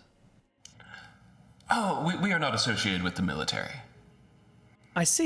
We are more of an independent group. Heroes? Like adventurers? that may be our path. Yes. Oh, I would love to hear stories, but first things first. So you're here to save the children, then? Yes. Well, that is admirable and very heroic, I might say. I would like to help you if I can. May I? I'm not a brawler. I'm not a fighter. As you can see by this rose I twirl in my fingers. But I do know things. I've been around. He's looking at Theo off in the back. You know some of the satyr ways. You're a young one. Hello. Hello. My name's Lorius. I'm Theo. He kind of goes, and then looks back at Magus, and he says, "You must know some things about Demetria. What do you know about her history?" What do I know about her history? I think basically all you know is that she's the sister of the Oracle, and that she, lives in the Old Woods. So, Falbin, by this point, you've put together... No, you haven't yet. Sorry. He basically explains that Demetria was her sister, Ultria, which you've already put together. Mm-hmm. That was Demetria's sister, as well as the Oracle's sister. Mm-hmm. She was murdered by Estor Archelander 5 centuries ago. He says, Demetria, in the wake of her sister's murder and the loss of the great tree, she sought out help, and she found it in Lutheria. She formed a dark pact with the Titan of Dreams, and she vowed to eventually cast a shadow over the Old Woods and to make the mortals remember their fear of the dark. And I believe that eventually she would seek to carry that shadow over the city of Astoria to wipe it out. No. Well, I would say that would be beyond the scope of her pact, now wouldn't you? Not of Demetria. Of casting a shadow of the Demetria's pact of the Old Wood. It seems like that was the limitation. What pact are you referring to? Oh, sorry. Yeah, like the dark pact with Lutheria to cast a shadow over the Old Wood. Oh yeah. Doesn't mention Astoria. Well, you know that the Old Woods are feared by mortals, yes. And that shadow exists. Yes. So the pact, in a way, has already been fulfilled, but Demetria's rage continues, and she does not consider her business done. I see. In regards to the tree... Yes, a tragedy. Indeed. We may have a way to grow a successor. He looks kind of shocked at that. To take a cutting or a seed. I myself am not the naturalist of the group, but if we could have something like that, we may be able to grow a second one. I'm just not sure if that would be considered a desecration or a boon. He says, the thought alone gives me great hope and joy, but I cannot say what Demetria's response would be. She of course grieves. For centuries she has grieved over the loss of her sister in the tree, but in a sense that grief has given her purpose and an existence to resist that of the mortal civilizations that encroach on her territory and her land. And that hope might come as it might remove that false sense of hope she has, even if it is hope in itself. I would be very, very cautious, but this is a grand idea, and I do hope you could see it through. So do we. Well, unfortunately, it seems that we must talk with Demetria Yes, about these things. We will do so with great caution. do so. One last thing before you go. I believe that Demetria is preparing for a feast at the moment. Oh no. Oh no. We worry about those preparations. Yes, I also suspect foul play. I urge you to investigate the kitchens. They are at the far end of the main corridor. Oh no. Something seems wrong, and I would check it out. Thank you for your directions. And by the way, would you happen to know Rastus of Mitros, who is one of the satyrs who tends to in the satyr clan that tends to the vineyards around there? You're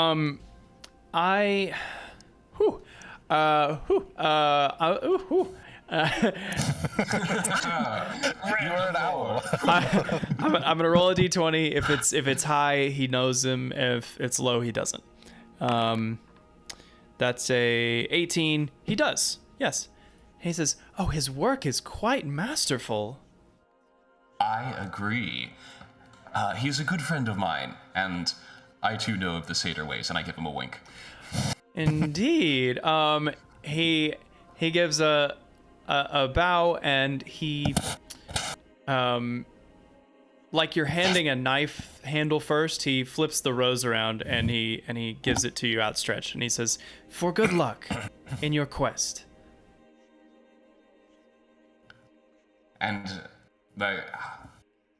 a pity that I don't think I have any similar to give to him. Oh, no. will seek to- You've given us hope for a renewal. That is all anyone could want. Then we will see what we can to make that hope manifest. And perhaps we will meet again. I sincerely hope so. He bows and just stands there.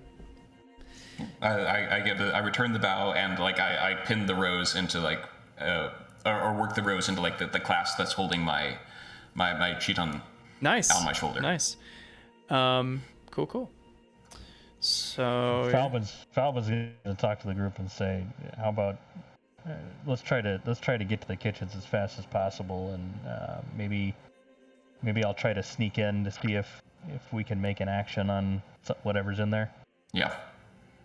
We have a bad feeling about this.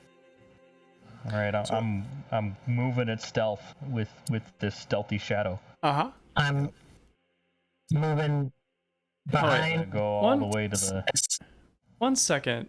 Okay. Because 30 feet. I heard the pause. well, I don't know why, but I think the door is not blocking light for some reason. Yeah, I can see something in there, but it gives nothing away. So Let me just... Is door, light restriction normal.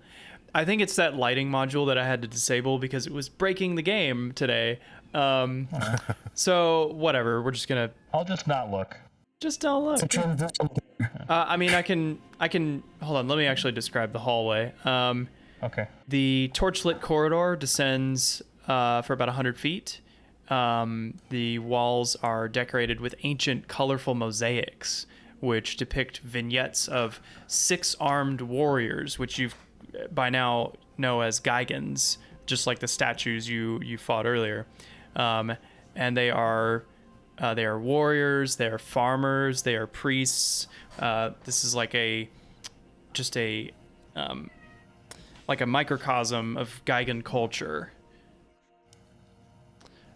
So you do pass a door on the left,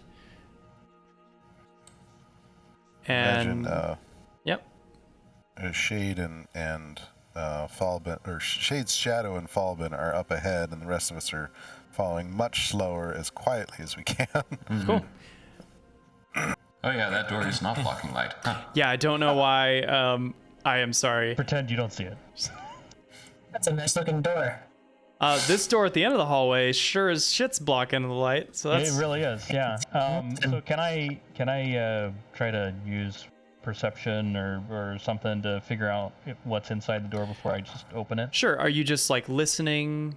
Yeah, and trying to figure out if the door is even gonna open if I try to open it. Totally. Now it does look like this hallway continues on. So like the instructions for finding the kitchen. Are we at the doorway that looks to go to the kitchen? Yes. Laurie said it was at the end of the hallway. Okay. Just wasn't sure if this jaunt to the right is considered hallway. Right. Yeah. So roll a perception There's a check. sign on it says Falbin. kitchen. Yeah. Go ahead and What'd you say? roll a perception check. Yeah, so you can hear clattering of plates and scrubbing and boiling water, a roaring fire.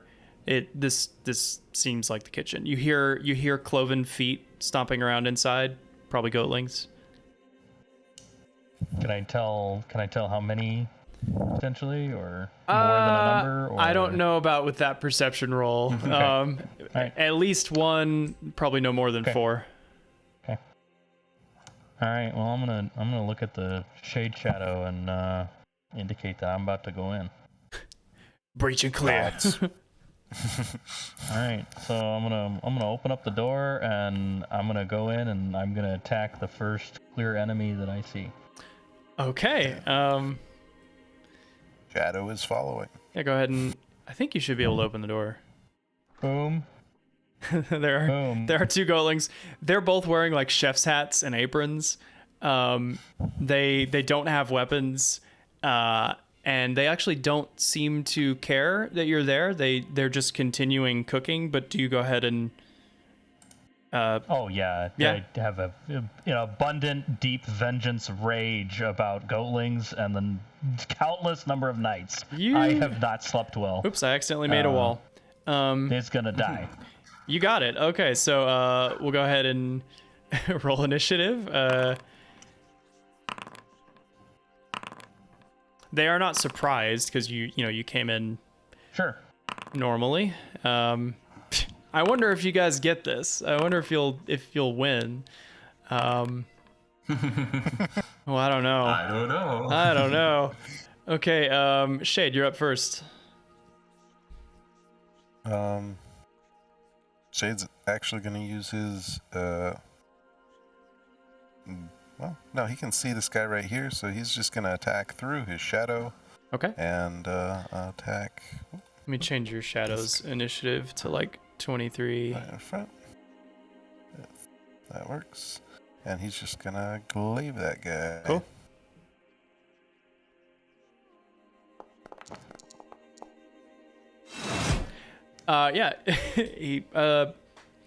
Yeah, his clean, pristine, pressed white apron is now bloody, and he's dead. And Shade will use his... Actually, he's just going to move up to here. And his shadow will move... Okay. Yeah, I'll move his shadow. I might, in between sessions, I might remove the setting that disables movement when it's not your turn, because you guys aren't like doing anything bad with it. You're just trying to do your turns. Yeah. So, and that will do it, and he'll use his bonus action to be in his stance. Okay, Rue, it looks like you get the you get to go. Sure, we gotta move back to my turn, or should I just take Rue's turn now? We'll have it go on your turn. We'll have Magus go. Okay. I will proceed up into the kitchen to get visual. And come on, this has to work at some point. I'm gonna firebolt the goatling. Come on.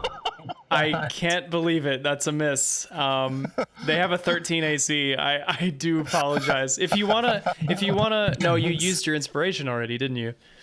No, I have not. If you wanna use it, you can. It's up to you. There's better things. It just feels like. It's a gun in a chef's uniform with no weapon. But actually, yes, I'm going to use inspiration. Okay. Because I don't want Theo to rifle it, and I don't want it to do anything before Falvin can.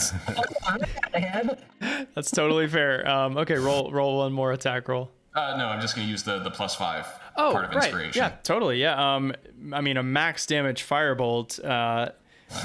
You burn all his fur off. I'm a cook the chef. Yes, you do. Cool. All right, we're out of combat. Neat. All right. That's a code word coming from Daniel that means I had not expected that. Well, I was like, oh, maybe if I make them look like super pathetic and, you guys won't attack them. No, they all gotta die. They shot Falvin with one too many slingshots. Yeah. So The party has fully embraced Falbin's hatred and grudge against the goatlings. I love it. I mean, they hate you. Why shouldn't you hate them? I mean, we have decent suspicion that they're cooking people, so Yeah, and about that, yeah, definitely investigating this. about that. Investigation of the kitchen. So this chamber is filled with the smell of roasting meat, very much like what you smelled with the merchants. You're in a kitchen with stone and wooden tables for preparing food. A large bronze oven dominates the north wall, and it's blasting the room with heat.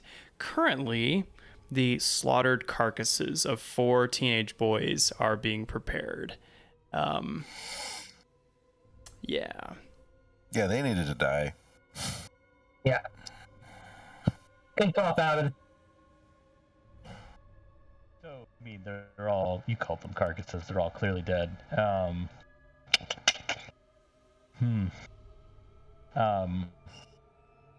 They'll be all right. Can we, are they is there anything identifiable we might be able to give their families peace? Can we use the scrolls of resurrection on them? Yeah, you could do that. You have enough scrolls. Yeah. What does resurrection work for incomplete bodies, though, is the thing. I think just true resurrection does. Is that right? I don't know. Yeah, I think so. What, do you guys have resurrection? Oh, well, But no, Kyra, I'm just Kyra thinking does. Kyra has the scrolls of resurrection, but would the resurrection work on butchered corpses? Is the question. I'd have to look it up. Yeah. Healing potions, some tools, and glue, resurrection scroll, and you got a new person. There you go. Or Frankenstein. Either one. So yeah, pretty cool stuff. Yeah, when you say that, that's not what I think. I would take 8 gold pieces and Okay. put them with the bodies. Yeah, just kind of vaguely where they should go. And Magus can take care of the ceremony for that real quick. Cool.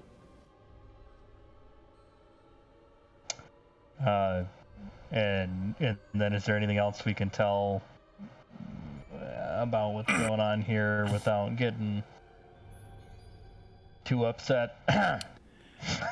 I mean, if the 4 butchered bodies weren't enough, Cool. All right, then Falvin's ready to go. totally fair. Yeah, where do you go? I would go up this next door and do the same thing. Can I listen for what's happening in the next room? Am I gonna be able to open it? Make a perception check. I just put a quick wall up because it was also not blocking sight. The game is paused right now, so we can't. Oh, right.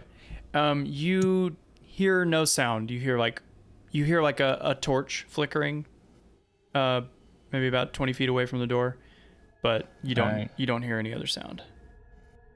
Well, I would kind of motion to Shade to go get him. A sick shade on him. Yeah, well, she'll step up and push the door open, Okay. and he'd then send his shadow down the hallway, following kind of on its heels. You pass another door on your left, and then come to that torch that Falbin was hearing. Shadow would kind of set up on the wall right next to the door, kind of watching Falbin. Can I do the same thing again? Sure. Okay. Should I just roll every time? Yeah. Okay. I mean, if you're trying to get information before you open the door, yeah.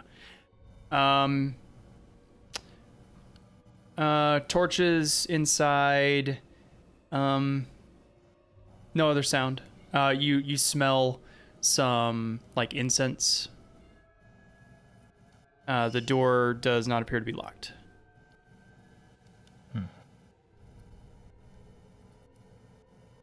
So I'm kind of wondering if we should.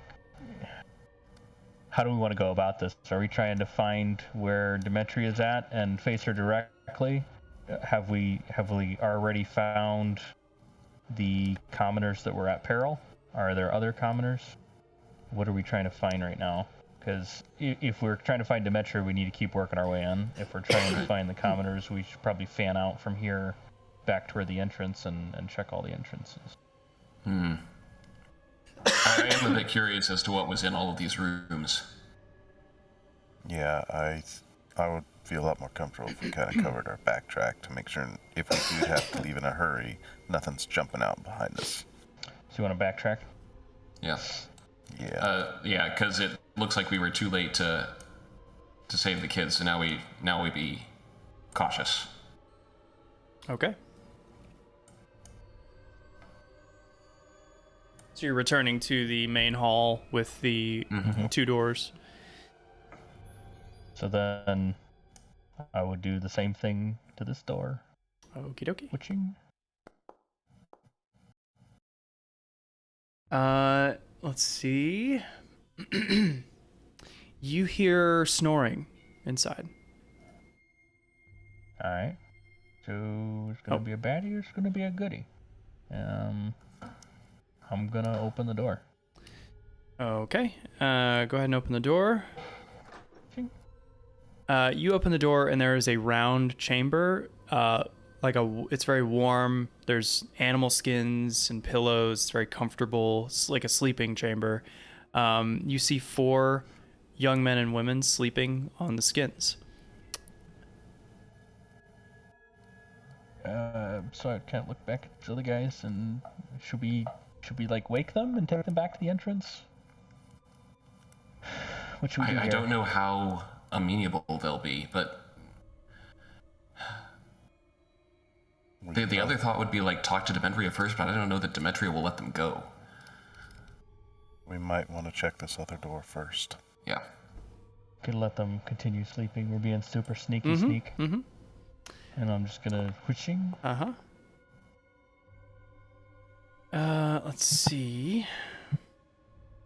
You hear a fire going inside. You smell goat. All right. I would kind of motion that there's likely baddies here and kind of have Shade go in first. Yep. Alright, so Shade would swap spots kind of with his shadow and kind of nod to the rest of the group and push the door open. Okay. Another small circular stone chamber. Again, very warm, very comfortable. A bronze lantern hangs from the ceiling, bathing the room with flickering golden light. Aromatic incense smoke rises from a brass censer, but it doesn't quite disguise the smell of goat. inside are 2 maenads, just like the maenad you met in the woods last session, or session before.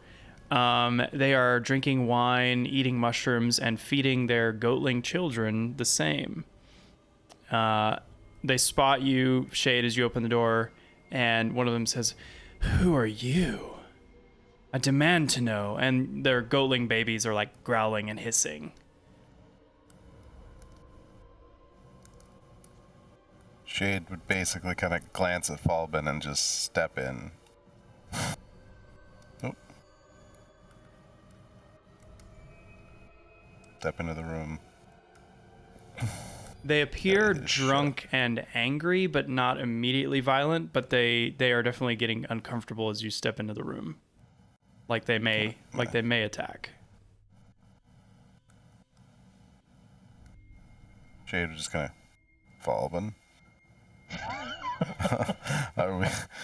He's not against it, but it's like a bunch of goatling babies and I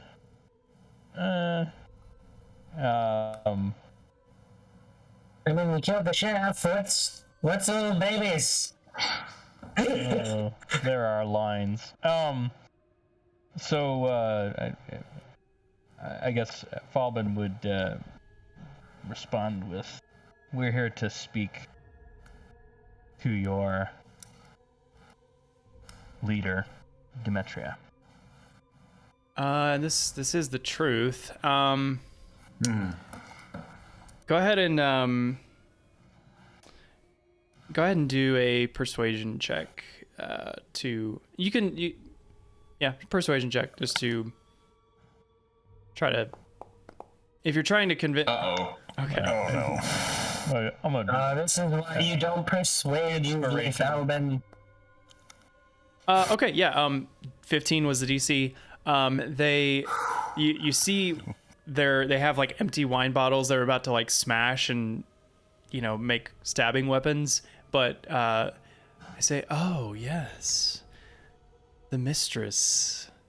Oh, she will love to speak to you."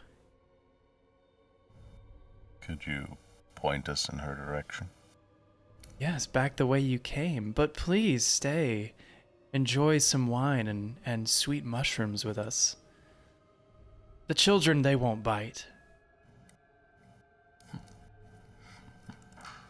The past 2 encounters have determined that was a lie. Yep. Shade.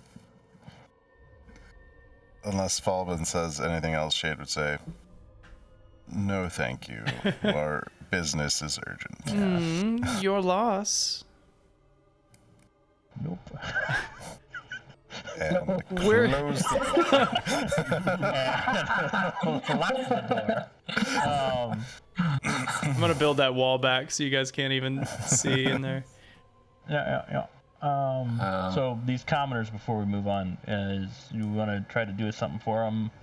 Either barricade the door or wake them up and move them out, or... We should at least try and wake him up and get him out. Yeah. I don't know how. We'll have to. All right, I'm going to look to the squirrel. I'm going to say, "Can you handle this?" To the squirrel? Squirrel. He says, I mean, Not up or shut up. Wow.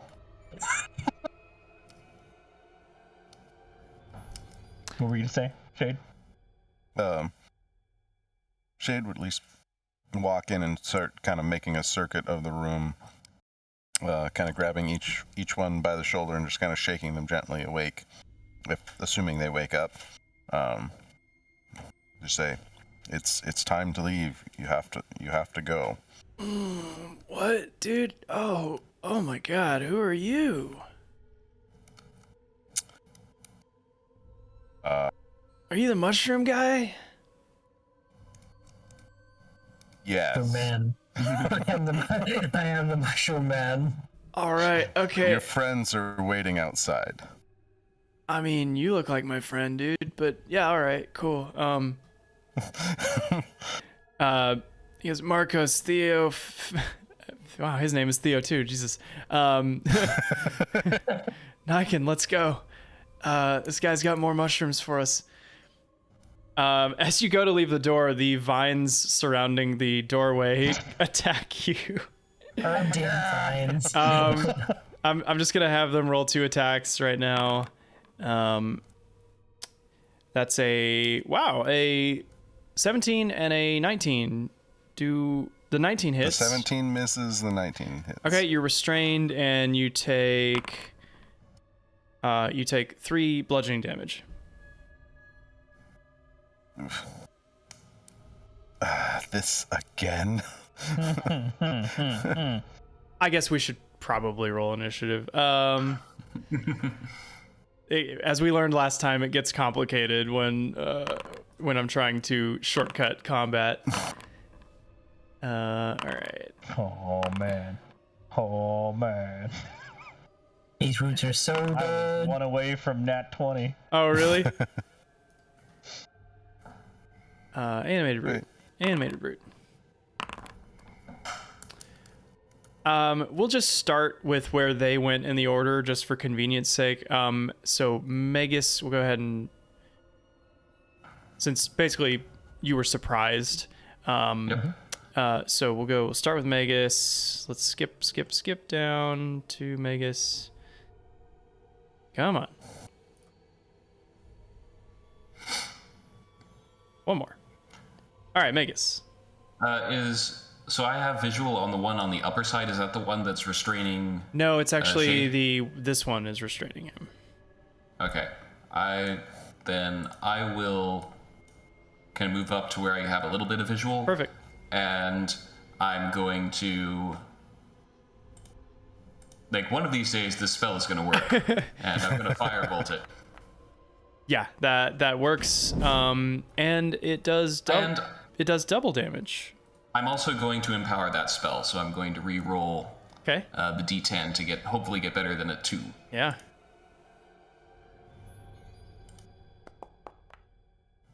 Yeah. Now we're talking. Nice. Yeah, you do 8 damage as the bark catches fire. He's looking pretty bad. Yeah. All right, and I'll move back. Okay. This one is going to take a reactionary opportunity attack on you. Oh. Boo. He misses. Okay. Shade.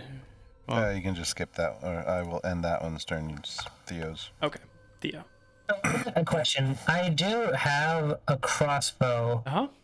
in my inventory. Can I equip that, move forward, and shoot it? Sure, yeah. Yeah, do it up. Equip.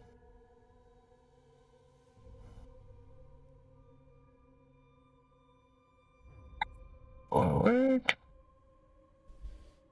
And Within 5 feet, you will be firing at disadvantage, just so you know.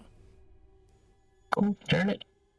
Okay, I'll go down here then. Okay. And that one's already used his More. reaction, so he's not going to be able to hit you.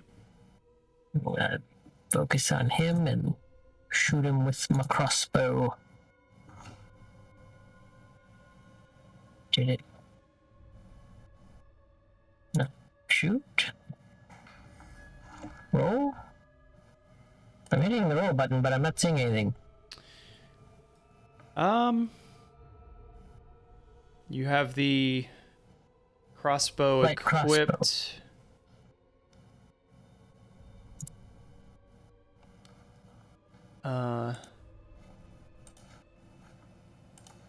Yeah, target. it's equipped. If I target myself.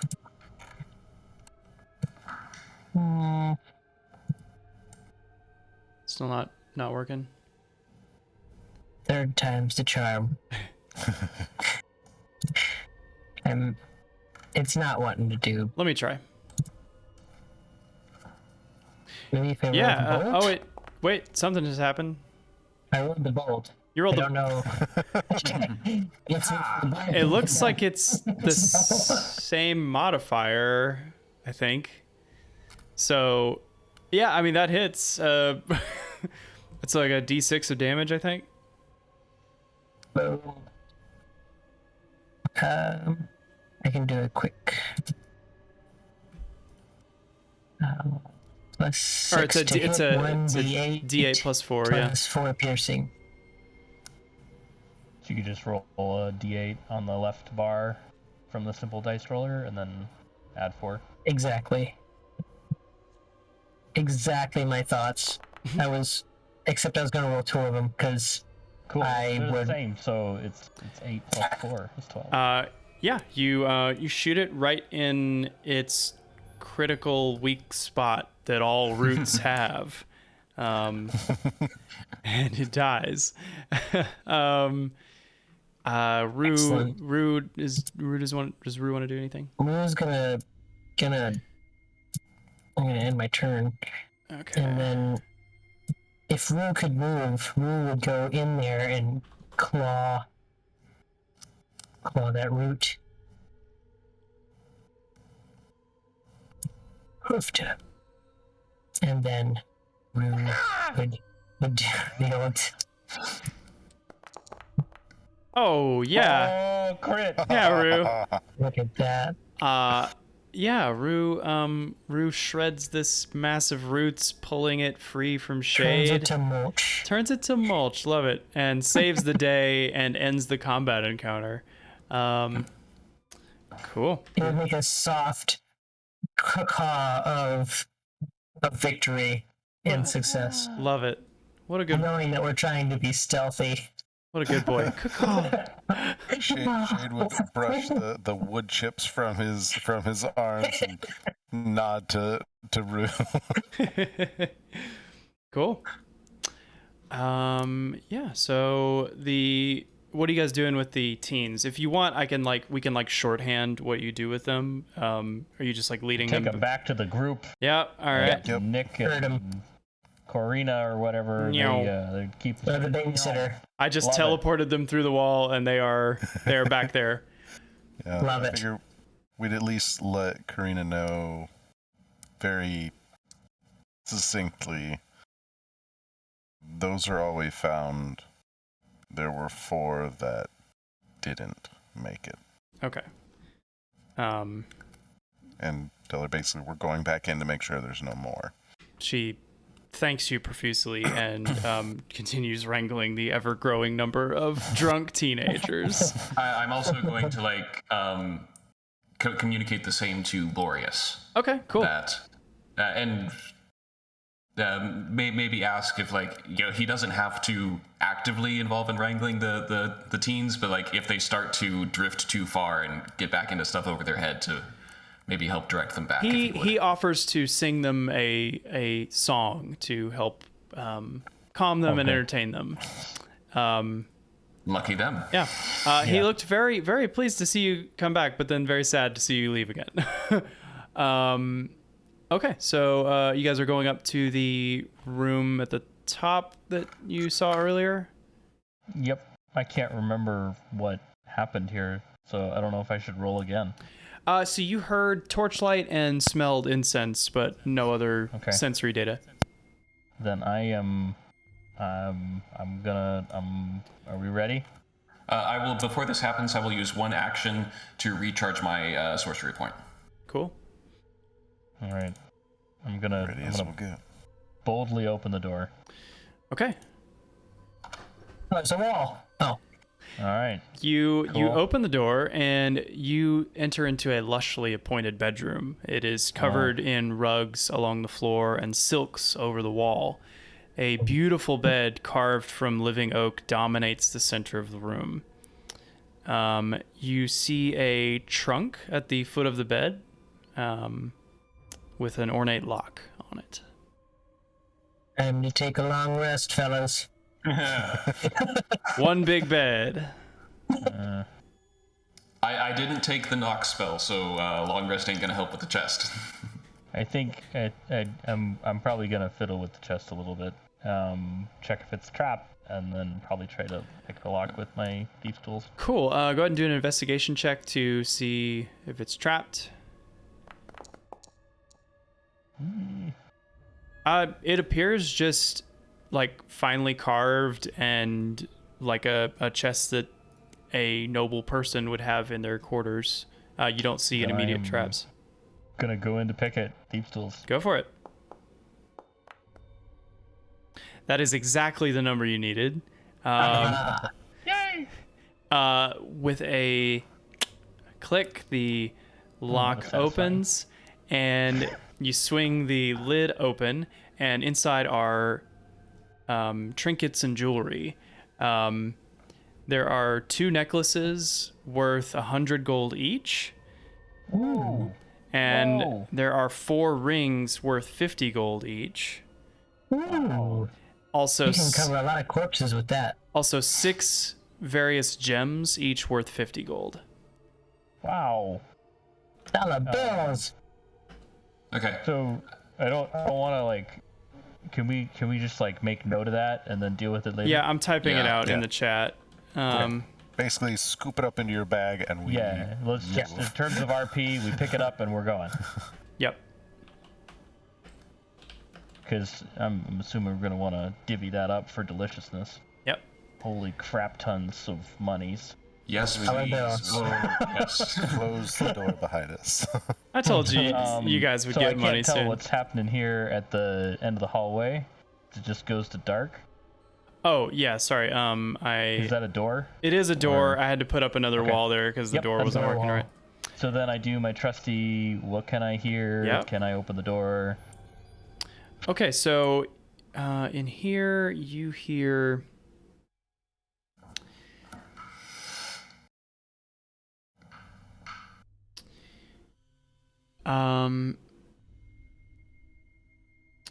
You hear hushed voices.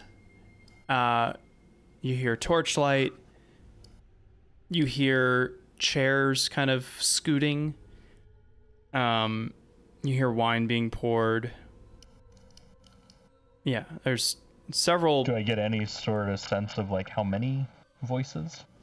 Several, at least 3. Okay. Okay. I'm gonna indicate Jade should probably be populated.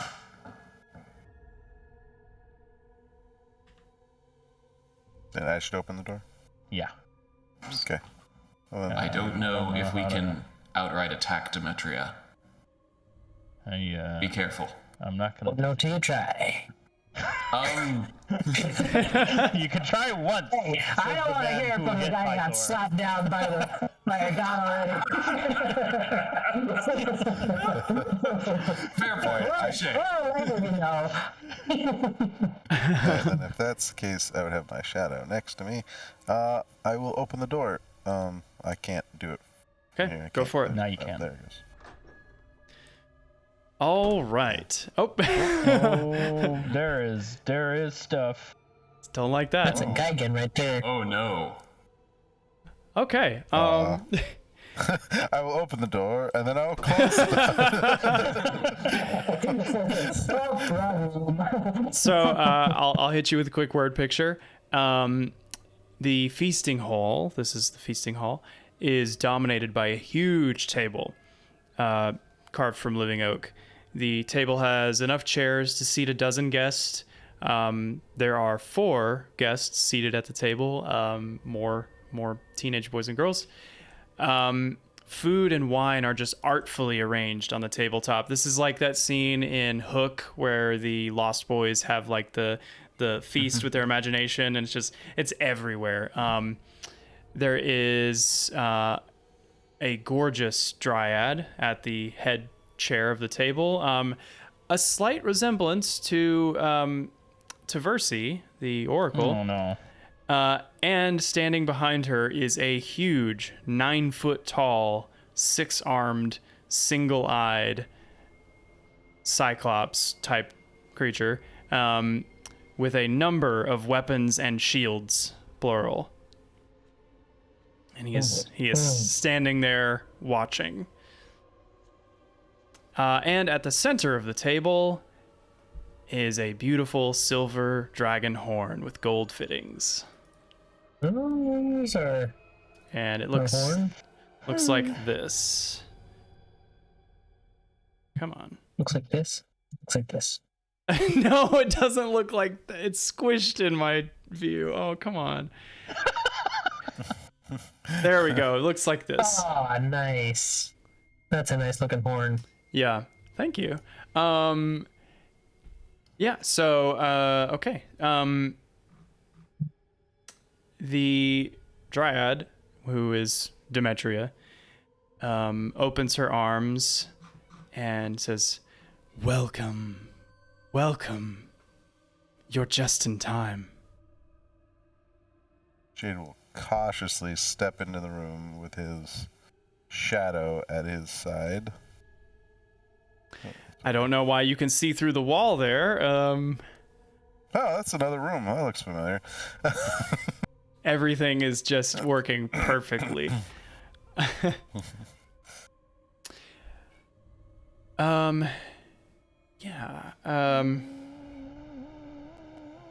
She says, sit, eat, drink. We're just about to get started. Shade would take his shadow would go to one side. He would definitely be on the side with the Geigen. Okay, cool. And just move up closer to the commoners. It is intimidating even for you, like being in the presence of something much taller than Shade. You know, like. Yeah. Or sorry, you're about how much? You're how tall? I am 7'4". Okay, so he's a good he's over still, a foot and a half taller than you. Yeah. So he's big. He's very. This is uncommon for Shade. Very, very big. Cool. So she invites you to sit down and join the feast. She gestures behind her, hanging from one of the branches of a. There's a tree in the corner of the room. There is a short bow hanging from the tree, and she says, "This is for whoever my best student ends up being." And you've simply gotten here just before I was about to announce the winner. But you seem like you have something to say. What would you like to talk about?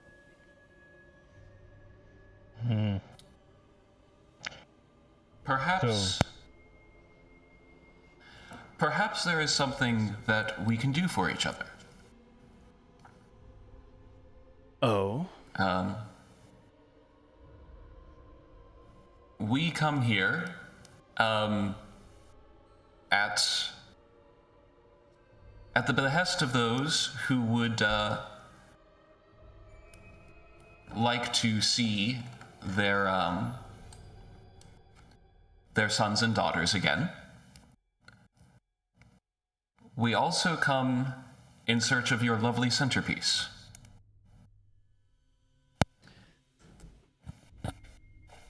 What perhaps we can offer to you is, I know of the past of this place and what stands in the glade and the tragedy there. She says... I cannot... Oh, go ahead. Go ahead. I cannot fathom the pain and sorrow, but my deepest condolences. She says...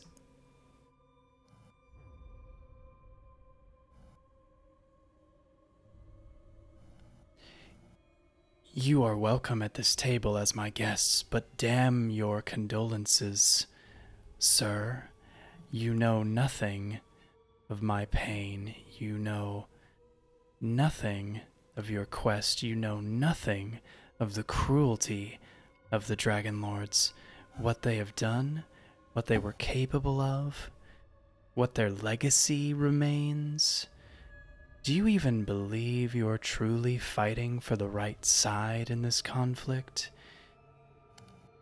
I see the truth of things. The Dragonlords may have been saviors to their people, but they defiled the lands of Thelia with their lust for battle and conquest. And that is why I sought justice from the Lady of Dreams, who is gracious and good to her servants.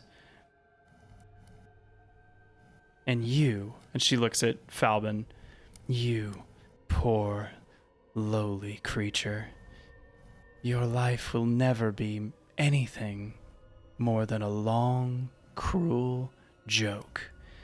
And whatever feats you think you accomplish will only serve to greaten your ultimate demise at the will of Lutheria, Lady of Dreams. Only the weavers of destiny, the fates themselves, could ever offer you any peace. But those monsters would never offer anything to a pathetic mortal like you. So, give up while you can and join us in a lovely feast.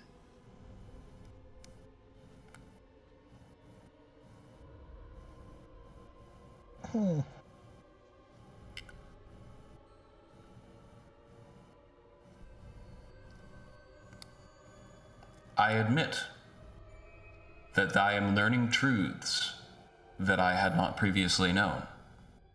But my family suffered under the lady and her husband. And so I do not seek to side with them, but I would see change in the future. I would see an actual peace. I would see honor restored. What would you say if there were a way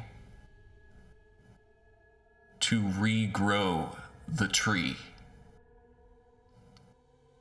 as a sign between your hands and ours?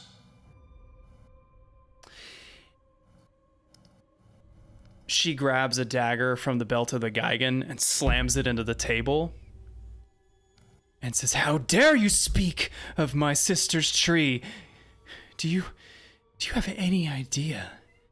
I don't know you. You've just simply walked in, called yourselves heroes, called yourselves peacemakers, and think you know better than I? You think you know what can bring peace in this world? That city of Astoria sits on the borders of my forest. It's named after a war criminal. It's named after the man who walked in here, cut down my sister's tree, and then killed her herself while I watched. He left me, intentionally, and then they called him a hero, and named a city after him, and it sits on the edge of this forest, and people tell ghost stories about me and my kin, and we're the ones who must be asked for peace. I have simply lived in this forest for hundreds of years.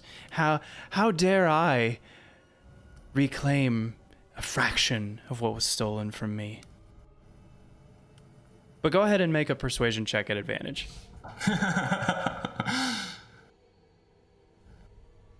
Come on, dice. Come on, advantage. Wow. She did not want to hear that. No, she didn't. She says, you ask for quite a lot. And my roots have been active. You have been very busy in my halls. You claim to bring peace, but you've brought so much death, have you not? I look to the meat on the table. Oh, that. Oh, so clever of you to spot the hypocrisy. I care not. And what of the babes we left alive? I can offer gratitude where gratitude is earned. Thank you for having the willpower to avoid sparing newborn, harmless goatling children. I applaud you. Again, I look to the meat on the table. She says, "Here, have a cookie and I'll take a slice of humble pie, and then we'll call it even." So, what are the stakes? You want information and you want the horn back. But you see, I cannot give you the horn. The horn is mine, and it is key to my reclamation. Reclamation of what? What is mine? What was taken from me? I may not be able to bring my sister back or return her tree, although you say you can grow a new one. It is not the same tree. But I will entreat with you. I just need something of my own.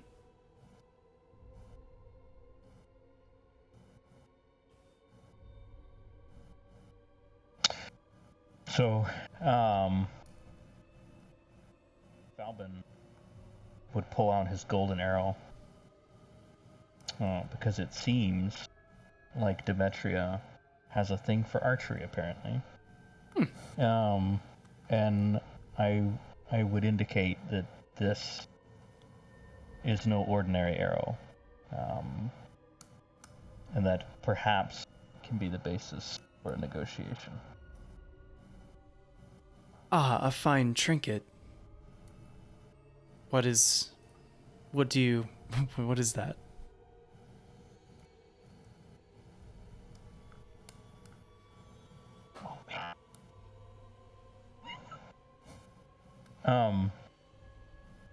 It's a dope ass arrow, that's what it is. 12 grams of the finest gold. Oh my goodness. It's Hermes' arrow, isn't it? I mean, going. Vulcan made it. I did not know that. Okay. Yeah, you got it. You got it from Kyra as a reward for killing the boar, and her dad Vulcan had made them. Okay. This is none other than a munition forged by the god of the forge, Vulcan.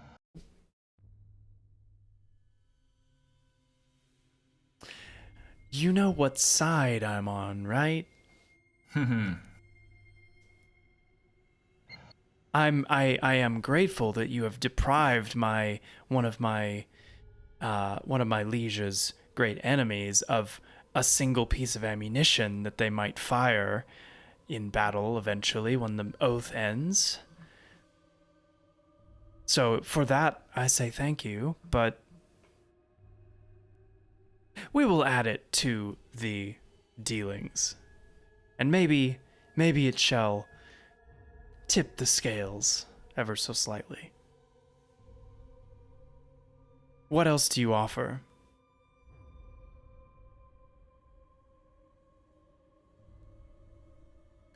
If you don't know, I certainly have a suggestion or two. For the dagger, Falbin. Speak then. First, I would that you would swear an oath here with me now. And you guys would know that oaths are officiated by a third party. They, whatever the oath is, it's not like it could be secretly in her favor unless, like, she can't twist the contract, basically. So she says, swear an oath here with me now. I keep the horn, but I will let you use it. I know that is why you come. You come to taste of its visions. That is not all I require. I will halt my hostilities towards the mortals in exchange for reuniting me and what remains of my sister.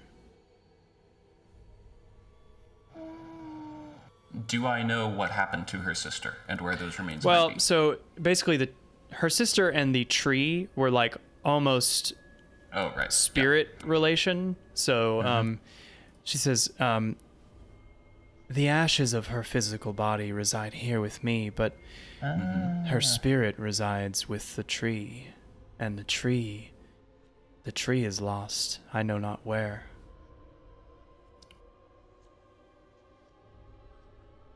If it had been destroyed or burned, I would know, but it hasn't.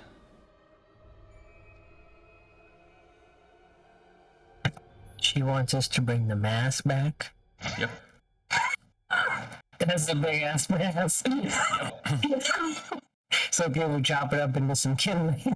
No. So we bring back another bucket of ashes. It's a separate soul. I'm just like looking over at Shade, like telling him he needs to start weightlifting. I mean, Look at this guy again. eh. I have one more stipulation. Of course you do. The last one. She looks at Falbin. Oh boy. Shit. She says, "You must know by now that you are doomed. You cannot escape it. I offer you... You've been running from that doom for so long.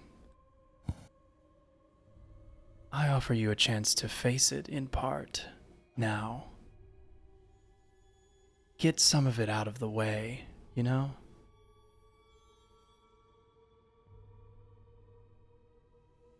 I know who you bring with you. I know that errand girl of the Oracle is in these halls somewhere. I know she can bring you back.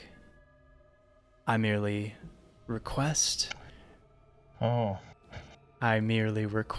that we just kill you one time. Oh. No. Is that all? No fret, no argument, no hesitation, no fighting. You just sit there comfortably, and I'll make it quick. And then it won't be so scary, you know? Once you do it, maybe that doom won't be so bad anymore.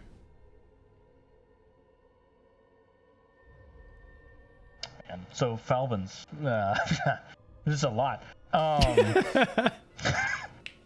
So Falvin's wondering if like this is what the Oracle meant, and if this is how I gain knowledge, and if this is the only way I gain knowledge. So, remember when Demetria said that specifically only the Weavers of Destiny, the Fates themselves, could ever offer you any peace. Yeah.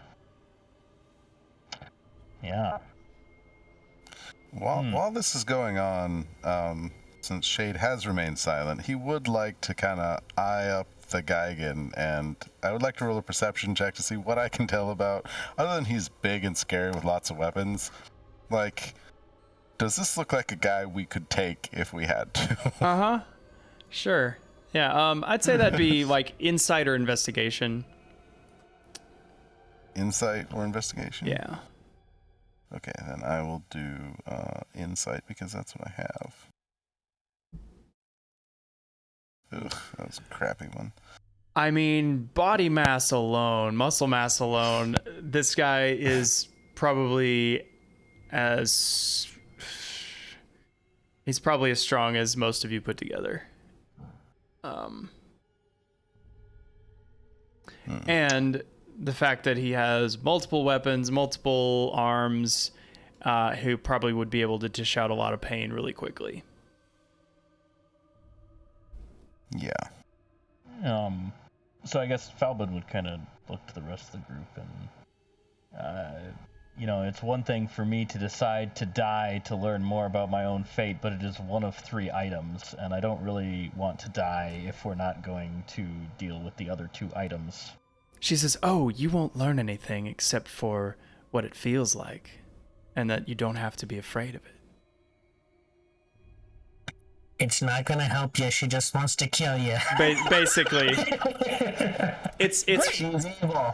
it's for her own curiosity, and like, you've been. It's been your doom for 100 years, and she wants to be there, ringside seat. I say we just take this, roll the dice, take out the guy, and take her out. We got this. Come on, she ain't being nice. Yeah, that might result in using all 4 scrolls. That's alright. It'll be worth it. She's got some good drops, I'm sure. The squirrel is here. I mean... The squirrel's here.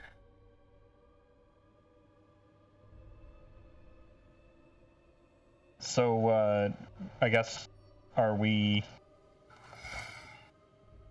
comfortable leaving the horn here, not in our control, which would be item number 2? And are we comfortable agreeing via oath that we will return this giant tree from whitherto it has gone?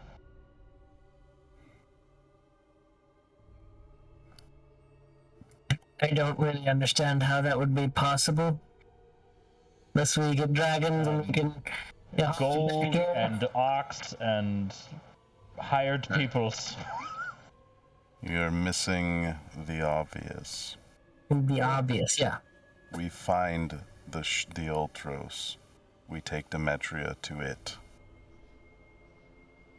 It's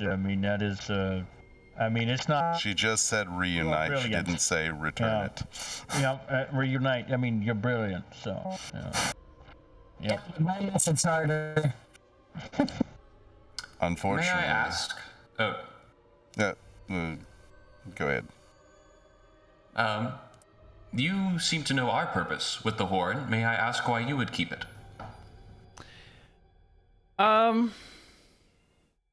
So she said earlier that it was key to her reclamation. She says, "Would you like to include that in the deal, knowing what I use it for? Because I have promised peace as part of the oath. Would you like to know how the sausage is made?"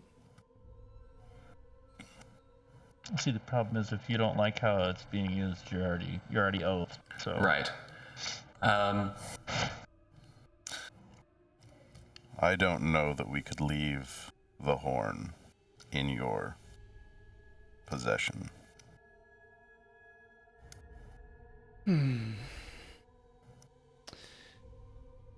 Well, I suppose if I'm already offering peace... How about this? We'll include in the oath that if you betray me for any reason, that my ownership right of the horn will be restored, and you will be considered thieves. But you are already a thief. You stole it from those who already owned it in Astoria. Oh, but not under oath. You would be under oath. But we wouldn't own it either. You're bartering stolen goods, I'm afraid. We wouldn't own it. We would only be returning it back to its rightful owners. Ooh. Lawyer Tiger. He knows the deal. Very, very good point. I throw all that in the garbage. It seems like whatever voice is telling me what to think and say maybe isn't a lawyer mind like yourself.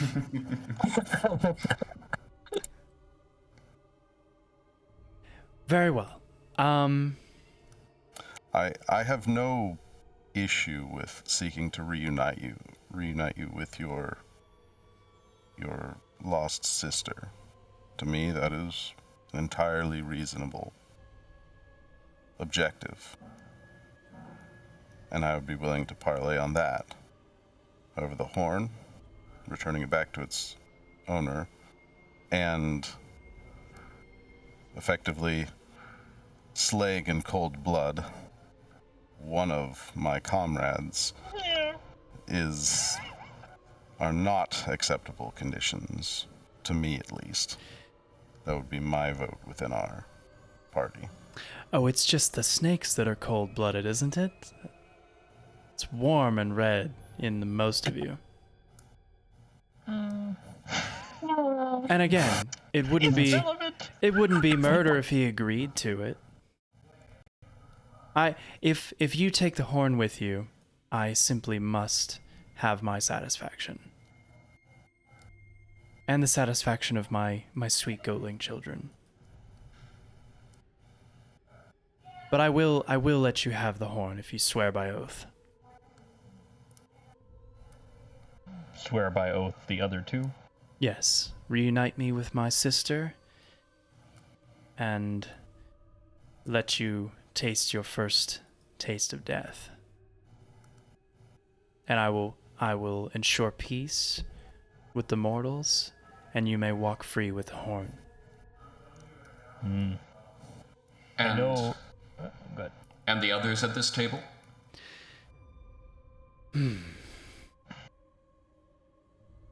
They may go. If peace is on the horizon or part of the oath, then their purpose is unneeded.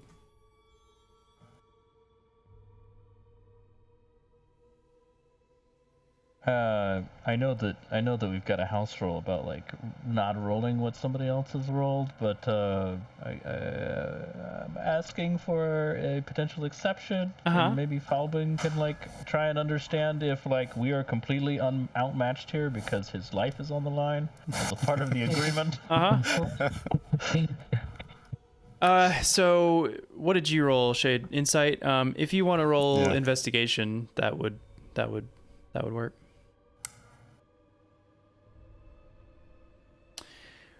I mean, this dude could probably kill all of the teens in one swoop, which, to get to you. But you're also not sure what Demetria is capable of. I mean, she clearly has some sort of influence over the plant life in here. This is her lair. It may not be the Gigan that's the biggest threat.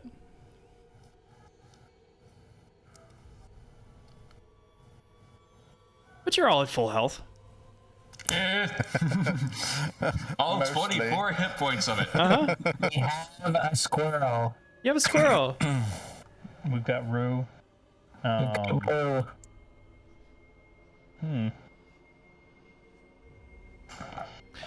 This is an evil person that will later probably join the fight against us. Well, but that's kind of part of the oath.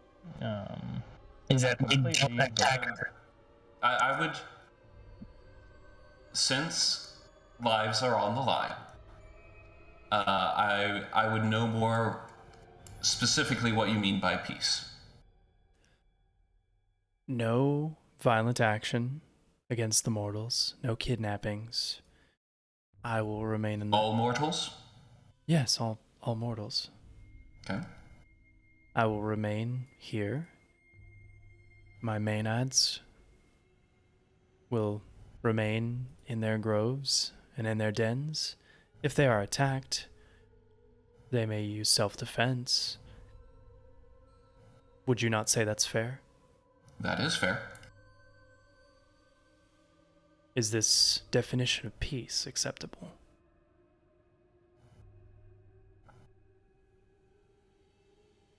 And you yourself will not take part in any of the things that you've already listed? Of course not. I mean, the other thing we need to think about too is that her relationship with the Oracle is in existence. So if we did harm her, it does change things elsewhere too. So that after her stating her definition of peace, Shade at least would nod and turn to Falben and say,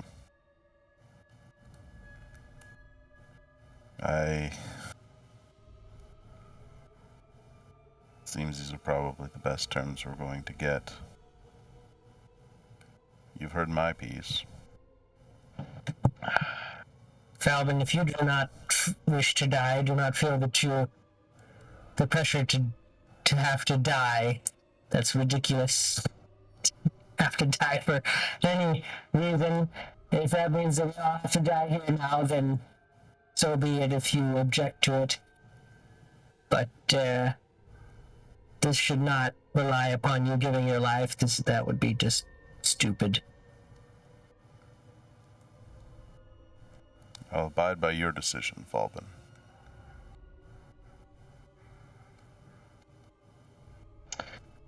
Falben's doing mental math.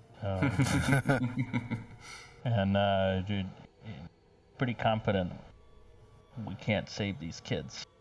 They're probably gonna die if we go into combat, or at least some of them will. They do not have the luxury of a Phoenix Scroll. So while he's kind of doing that mental math, Shade would have one other point of clarification. Mm-hmm. That he would turn to Demetria. You spoke of your maenads, and I assume that extends to the goatlings. Are there any other denizens of the Old Wood that your peace would also extend to? Or does it only extend to those under your direct authority? I do not rule the Old Wood with ultimate authority. There are creatures wild and intelligent that roam the forest without my guidance. And Shade would pointedly look to the guy standing next to her. Does that include him? Oh, just one little old Geigen? This one is in my employ. He will fall under the conditions of the oath. The rest of his kind, wherever they may be, would not. But know this, that I will swear under oath that only this one is in my employ. Understandable. Besides, their people have earned anything they are fortunate enough to do. I was merely looking at it from, I'll admit, self-interest. If we agree to peace with you and turn to walk out the room and he stabs us through the back because he wasn't in your employ, would be rather self-defeating. She shows you his W-2 and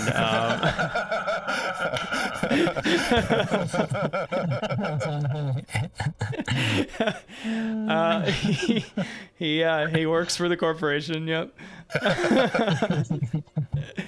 Demetria Inc. Yep. Yeah. So her, the maenads, the goatlings, and this Geigen, they would all be compelled to peace. Yeah, but not necessarily any other creatures of the Old One. Yep. Right. Cool. And was that attacks against the mortals or aggressive actions against the mortals? She said, like, for example, no kidnappings, no killings. Right. Okay. Yeah, basically just they will mind their own business in the woods unless attacked. Unless attacked. And would this be forever and ever, amen? It would be assuming you are able to bring back, you are able to renew do what you promised. I think reuniting her, and if you are able to regrow the original tree, that would probably seal the deal. But her main concern is just reuniting with her sister.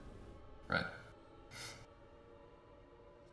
So she would start peace when we reunite them? No, basically peace would begin now. Okay. And if you fail or, do something that would prevent that from happening, all bets would be off. Okay.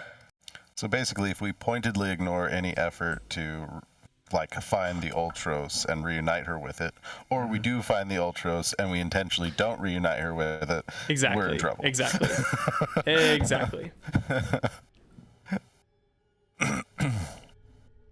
But at which point things would return to the way they are now. So, Yeah. Falden. Yeah. I am willing to agree to your demands. However, I would want to take something to remind me, as you say, that death should not be feared. And I would point at the bow that she has hanging on the tree.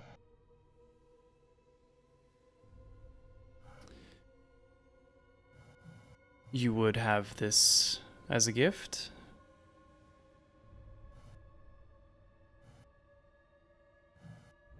As a memento. I think that's only fair. Yes. She takes it off the tree and places it on the table in front. You let me watch you die, and this bow is yours.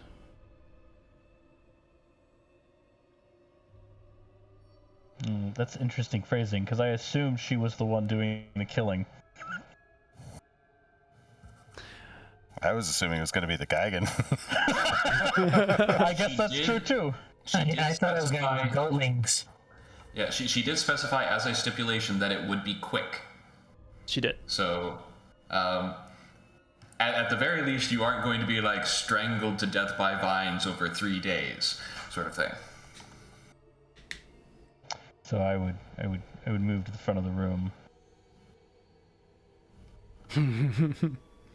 This thing is easily twice your height. Or no, not twice your height. 1.7 times your height. I don't know. This would be the point where I would say who will be witness to this oath.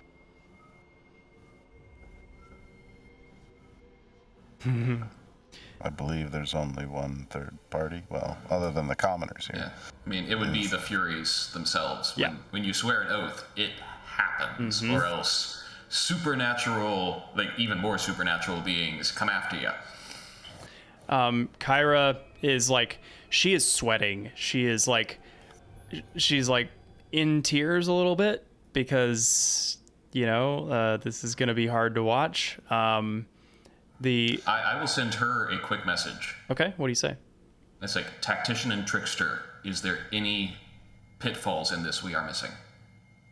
I don't think so. It seems you've done your homework. I just am not ready to watch this, but I will. Understood. Shade for one would be standing up at the table, his fists just clenched, shaking. This goes against literally everything he stands for, of watching his comrade die. Is your shadow matching that? Exactly. Yeah. It is like tensing in time. One last thing to Demetria. Mm-hmm.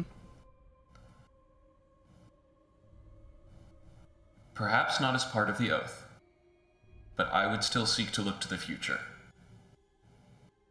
With your permission, may we seek to regrow the tree. She says,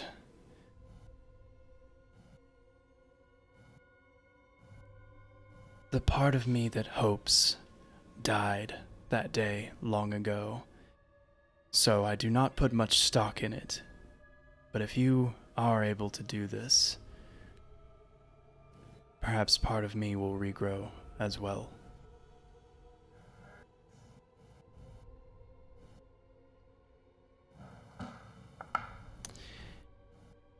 She looks to Falbin. Shall we recount the terms of our oath? Yes. So basically, in a nutshell, you guys get to leave with the horn. You must attempt to reunite Demetria with the spirit of the tree, Ultria, which you know is the mast of the Ultros. In exchange, she will ensure peace with the mortals, and she will stop any hostilities and rituals and all that. And she and all under her command. Yep, she and all under her command. And Falbin will be slain. And the commoners come with us. Yes. And Falbin gets the bow. Yeah. As Shade, this probably would have happened before Falbin was actually standing up straight in front of the Galgan. Shade would probably mention to the commoners, you should give him space. Please move to the back. Oh, gladly. They've been just sitting in the middle of this. Their chairs knock over behind them as they're sweating bullets. And they get up and move to the back of the room. Demetria looks at you, Falbin, and she says, "Are you ready?"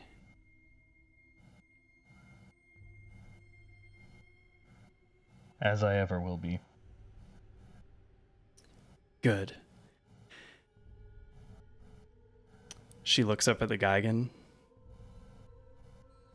He takes his weapons and shields, lays them gently on the ground next to the wall, turns his hulking form down to look you eye to eye. And turns to stone.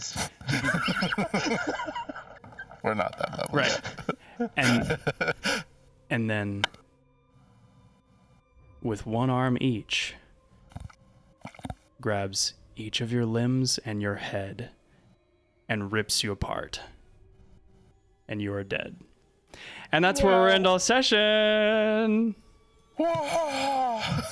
That's messed up. That was not expecting disembodiment. Hey, I said it'd be quick. I didn't say it'd be pretty. He did like a I'm just standing back with Kyra, maybe an arm around her or something. Yeah. Oh yeah. No. She leans into you. She's writing away, but wiping the tears from her eyes. Yeah. Blood everywhere. Your snake-haired head lands on the table amidst the other food and loot. And we'll come back to that next time. I am my heart is pounding just narrating that. I was At least you got a bow.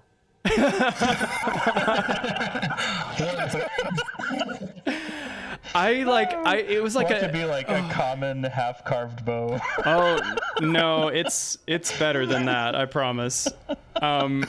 I was it's 80-20 that you're 80% you're not gonna go for it, 20% you will. I'm so glad you did, just because it's so juicy. Oh my god, and so dark. I love it. Yeah. What are you thinking right now? I mean, probably. Oh, that was fast. Yeah. Man, I don't know, man. I mean, Falbin would definitely be thinking, is this what I've been dreading all this time? Uh-huh. And is this how it will end? And is this what my fate is? And am I doomed to repeat this? Mm-hmm. So, Well, we're not gonna find me out for personally, another I'm week. I'm like just shit. I honestly. Square didn't do a damn thing. I honestly didn't even think of that as a potential part of a deal until like you guys were talking to her. I was like, ooh, yeah.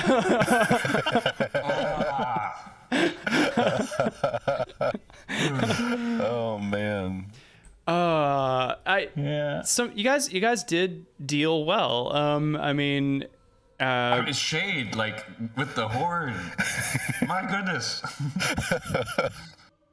Lure your cat. yes. Yeah. I mean, he's sitting there being like it just hit him like, what the heck? You stole the horn. Like, you don't own it.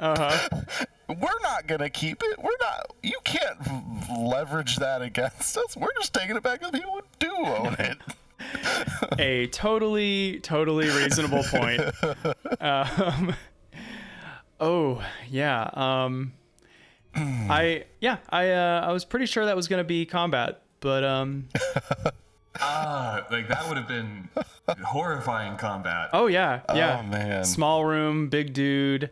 Yeah. You guys don't Dead know commoners. what dead commoners. You guys don't know what Demetria can do. I don't like. I hope like don't take it the wrong way that she's like resistant to the idea of you regrowing the tree. Like I rolled 2 3s. sure yeah yeah. Well, and I mean, Lorius did kind of imply that she's been harboring this pain for so long. Yeah. I mean, trauma defines her basically. Yes, yeah. I like absolutely understand. Like I was going into this thinking like it's going to take a heroic act of persuasion by Magus, and then he rolled double 3s. So it's like, well, And then it took another heroic act of ultimate sacrifice. I am happy just getting out of there with like the permission that she says we can. Yeah. Like I didn't even think we'd get that. Yeah. I mean, well, until she learns that you looted her chest, and then We're not going to tell her about that. Yeah. That's it. We've oathed. I mean, it doesn't That was matter. all pre-oath stuff. Yep. Pre-oath. We never said that we were going to doesn't use count. against her. That's true. I for a second thought about like bringing out the necklaces Oh my during goodness. the negotiation. Would this sweeten the pot? That's my wallet. Like that's That's my driver's license. it's my insurance card. What the hell? I don't know how it is for anybody else, but Tim, you sound like you're underwater right now. Oh, you do kind of, yeah. That's where I live. Oh man. That's a lot better.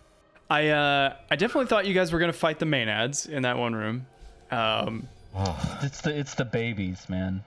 Yeah. Falbin and kids. You know, Yeah. he lost his childhood. It's not something that he does not condone. Yeah. That. Totally. They had knives though. If it was Maenads by themselves, they're getting killed. Oh yeah. Oh yeah. And by the way, like I don't know if you remember me messaging you about the raving ones. Oh, I do. Okay, the Maenads are the raving ones. I kind of pieced that together. Yeah. They didn't. I did not think they would be the same thing, I guess. Yeah, that's what the mortals call them, but Interesting. yeah. So they're just like a clan of like Fey abominations, and like even the Fey don't like them because they're not technically immortal, they're like half breeds. Can I just read this to the rest of the group? Yeah, sure, go They for it, have go the for it. flavor. Raving ones are a den of fey creatures who worship Lutheria.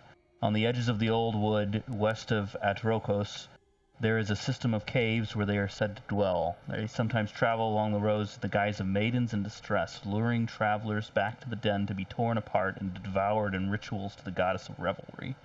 The raving ones are the mothers of the goatlings who are born from the union of a satyr and a maenad. So that last part made me think that the raving ones were distinct from maenads. No, I think that's just their nickname for them. Yeah. Interesting. Yeah. I think. I also could have been reading that wrong, but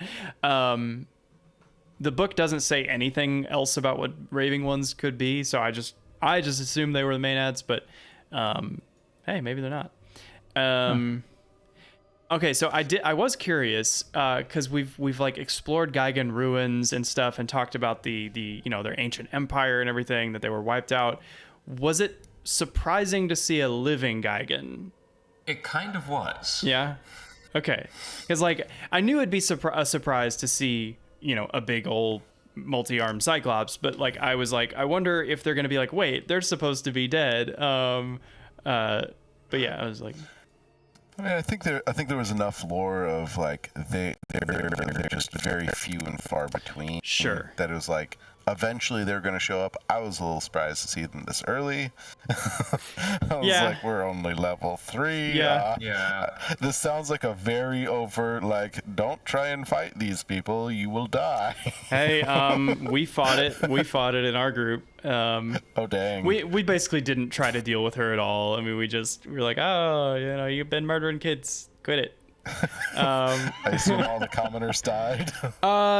No, actually, we were able to save them. Yeah. That's impressive. Yeah. So the reason why I was posting all those graphics of like what the temple layout was is because I had a realization today. I was like, okay, Estor cut down the tree, which is a huge, like 100-foot tall, 20-foot wide tree. How the hell did he get it out? Like, I don't know if any of you guys were thinking that too. Yeah. Because there's no like big exit in this place. There's the stairway that you came up, which is like only 10 feet wide and also winding. And then there's the hole in the roof, which is only small creatures can fit through, and a series of mirrors and stuff. So I was like, one of my players is gonna ask this. They're gonna be like, well, how did they get the tree out? And I'm like, I have to come up with how this happened. And I forgot to say it like in character, but basically Demetria would have talked about how when Estor came and cut the tree down, it was a wound basically in the old woods. Like, it's a living forest. And that was a gaping, deep, mortal wound. And the glade used to be open to the sky. It used to be just kind of a sunken area with a river running through it. And after the tree was cut down, the forest itself, like the earth, grew over it like a scab, forming the dome over which it now covers. So kind of a visual representation of like the damage that was done. So anyway, so I worked that out just in case you guys asked, hey, how did they get the tree out? Yeah. At least we wouldn't be asking that in character. I think all of us. Sure. I just was like, I don't want to have to I don't want to be like, oh, okay, that just doesn't make sense. They did it. Just shut up. But A wizard did it. Come on. Oh, yeah, that's what Em said. Em's like, a really big bag of homemade. Magic. yeah, Em's like, magic, teleportation, and I'm like, that's not cool enough. Like, it's gotta be like philosophical and represent pain. You don't understand. There's a lawyer tiger. There's a lawyer tiger. I didn't know about lawyer tiger until tonight. Oh man. Oh boy. I removed my blessed status. I assumed I'm no longer blessed now that I'm dismembered. You are not. Any conditions affecting you have been erased. They're done. I know exactly how next week's gonna open, but I can't wait to. That was It's like, all right, half of the group now has died. That was a fun way to end on for me. I will say, like, I really thought Falden was going to go through the whole campaign without dying, because there are specific things that I'm going to be picking up that are going to make it very hard for this guy to die. Yeah. And it's kind of sad that it's already happened. Well, I mean, you could have not died, but. possible. I don't think so. I wouldn't have been content with any of the commoners dying. Yeah, that's fair. I mean, Like I am still like very curious, like how bad a news the Geigen and Demetria were. yeah. I mean, one of our players in our group was killed during it, like outright killed. So it's at least partially deadly. I think this party outclasses us in terms of power. But I did buff. I was gonna say, I'm pretty sure you did. I did buff. And he gets 5 more legendary actions. A little bit. Again, I feel like the Geigen is maybe a real red herring here. Like, wait, what is this? Tiger Lawyer. Oh my goodness. Tiger I gotta see Lawyer. this. Oh, that's good. And it's like Greek too. I love that. Oh. Sorry, I just Googled lawyer tiger. There are a couple other good ones. I too. love that. So next time. Shade and Shade, attorney at law. Yeah. Yes. Wow. Yes, that's so good. Wow. So next time, I'm assuming. What are you when you guys get the horn? How are you wanting to do the ritual like as soon as possible, or bring it back to Astoria to do the ritual? What do you want to do? I mean, we don't have any of the wine we need to do the ritual, so like we have to be in Astoria, right? Unless we manage to find some, but right now we don't have any. Like for right now, like Vegas is just let's get out. So got what we want. Let's get out. I will offer to you some information. What Theracles said, and it maybe I did say this in a specific way, but what I believe I intended was he provides the wine for the rituals as a it's a ritual. It's a sanctified activity. It requires the best of the best.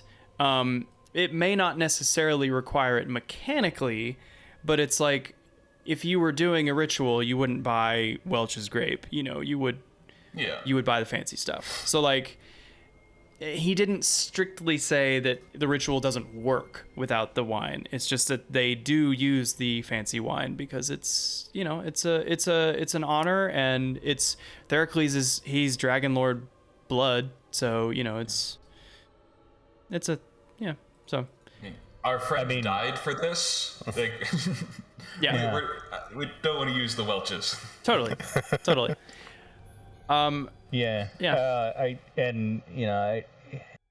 probably getting information sooner the better too, because if we can find out more about the river monsters, that may change what kinds of things we try to pick up on the way back. So like I know there's specific things that I'm going to be trying to find in the grove before we leave, and like rummaging around for that. But if we could potentially use the horn about Demetria, that might change what we're looking for, both in the grove and on the way back. True. I'll be even more open. I will say mechanically it does not matter what kind of wine you use. And Demetria, if you ask her, would tell you that. So it's purely a flavor / character comfort thing. Yeah. So like, don't feel like you guys would be getting a subpar vision or something if you used something else. You drink Welch's with it. Roll a d8. Oh, a 2. Interesting. You have to watch a Charmin commercial from 1998. That's your vision. Bubble dump again. Oh, wow, I'm a bear. I sure love pooping. All right. Wow. I guess one of the things I'm kind of curious about, we want to use it for the river monsters. Wasn't there other things we wanted to use it for? Like like we wanted to know, like, because it's part of your general. Go ahead. Yeah, general path forward of like getting the weapons of the Dragonlords, reforging them, just general helpful hints, I guess. Like, what would be the best course of action, and how to do things. Falben's ultimate doom. Yep, that's exactly right. And now I guess the location of the Ultros is something we want to know. Mm-hmm. I mean, honestly, that's one of those things. It's like, that would be one of those. How do we rules lawyer it from our oath to say, okay, we should probably not take any overt direct actions directly for the Ultros right away. True. Because then if we can't do anything about it, or if we choose not to, we might be in violation of our oath. Yeah. So that might be something we specifically don't want to ask about yet. Yeah, because if we find out we have to travel across the way and like we have to leave Astoria to be pillaged by the Centaurs and Pythor to sacrifice his daughter because we got to move out, that would be sad.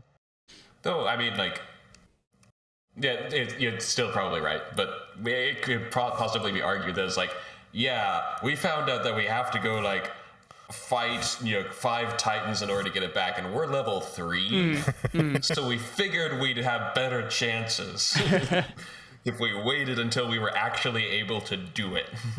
Yeah. Well, so I thought what you had said at the beginning when we came into this room, Daniel, with Demetria, that my doom was Lutheria for a second, and I was like, oh, okay. So let me reread what I said before. Let's see. Your life will never be anything more than a long, cruel joke, and whatever feats you think you accomplish will only serve to greaten your ultimate demise at the will of Lutheria. Yeah. So. Yeah.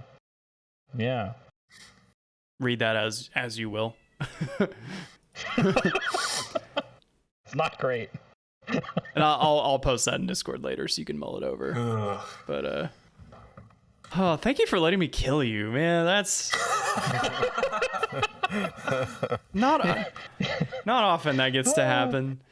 Not often do you get to roll a double crit at disadvantage and die in the same session.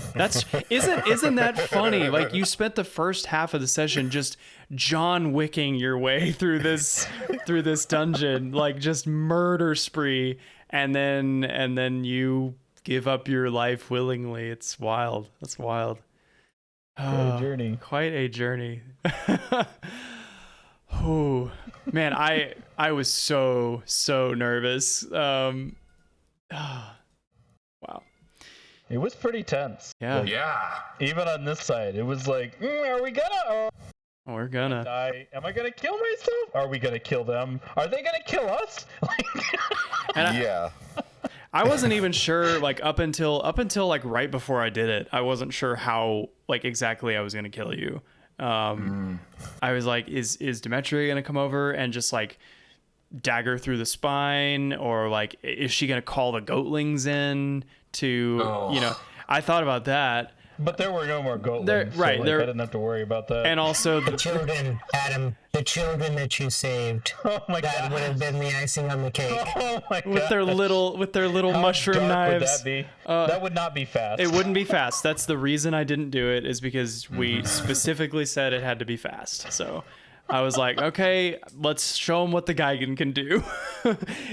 If he's not gonna get to fight him, he's gonna rip some limbs off.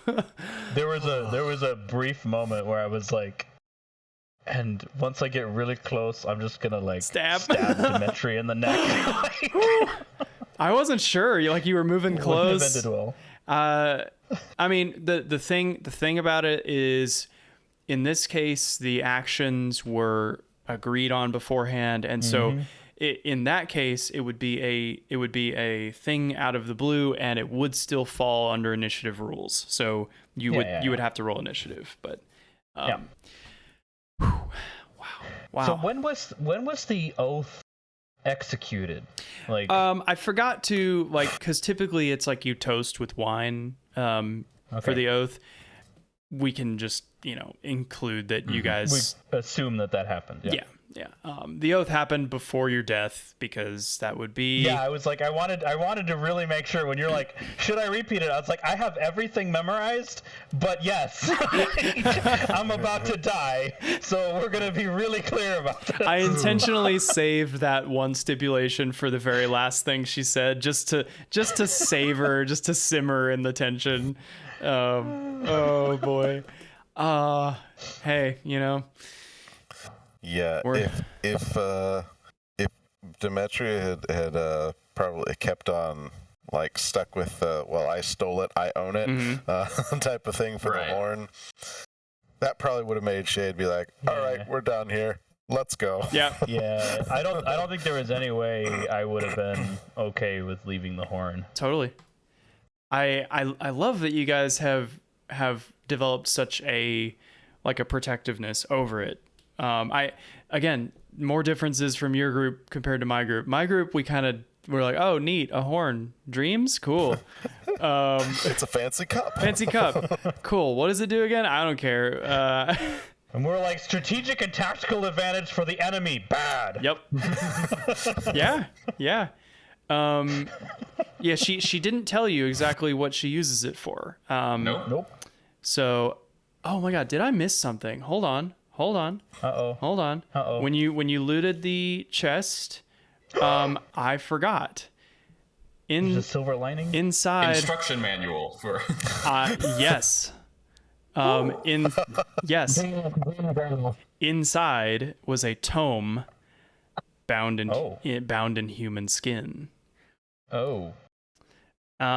You did say that you just grabbed the stuff and ran, so you did not. I did. You did not read it. Correct. But you do have a tome made of human skin. Just so you know. That's a thing. And it's I guess in my backpack on my back that's away from my head. Yeah. She's probably not gonna loot your body. I mean, you're.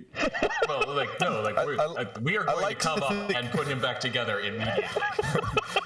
I like to think that as he walked past Shade, he would have like handed off some of that type of stuff. Like, sure, let me not be encumbered while I'm walking to my death. just in case this goes wrong, you know. Yeah. Here's my moon rapier and my 2 daggers and my 2 short swords and my rebound dagger and my long sword and my silver spear. You're the guy in like the Sinbad movie where they're all going to the party. It's like, all right, weapons check. It's like, all right, dagger. And like as they're leaving the party, he's still at the check pulling stuff out of his coat. Oh my God. Okay, let's go. I don't even know where I got these short swords from. I think I looted them from something. Probably, maybe soldiers. Oh, the soldiers of Sidon that ambushed you at the encampment. Probably. Oh yep. Yeah. I specifically took their weapons. Hey, you never know when you'll need them. Oh man! Wow. Well, that was a thick sesh, you guys. Yeah. Wow. Super thick. Super thick. Rich. Maple syrup. Oh, and by the way, if you didn't notice it before, Lorius has a bit of a crush on Megas. Oh yeah, absolutely. Cool. And like I kind of think like, man, these events are gonna make his upcoming date a bit awkward. Yeah. He is going to go up to Lorius and say like, look, not tonight, but here's my number.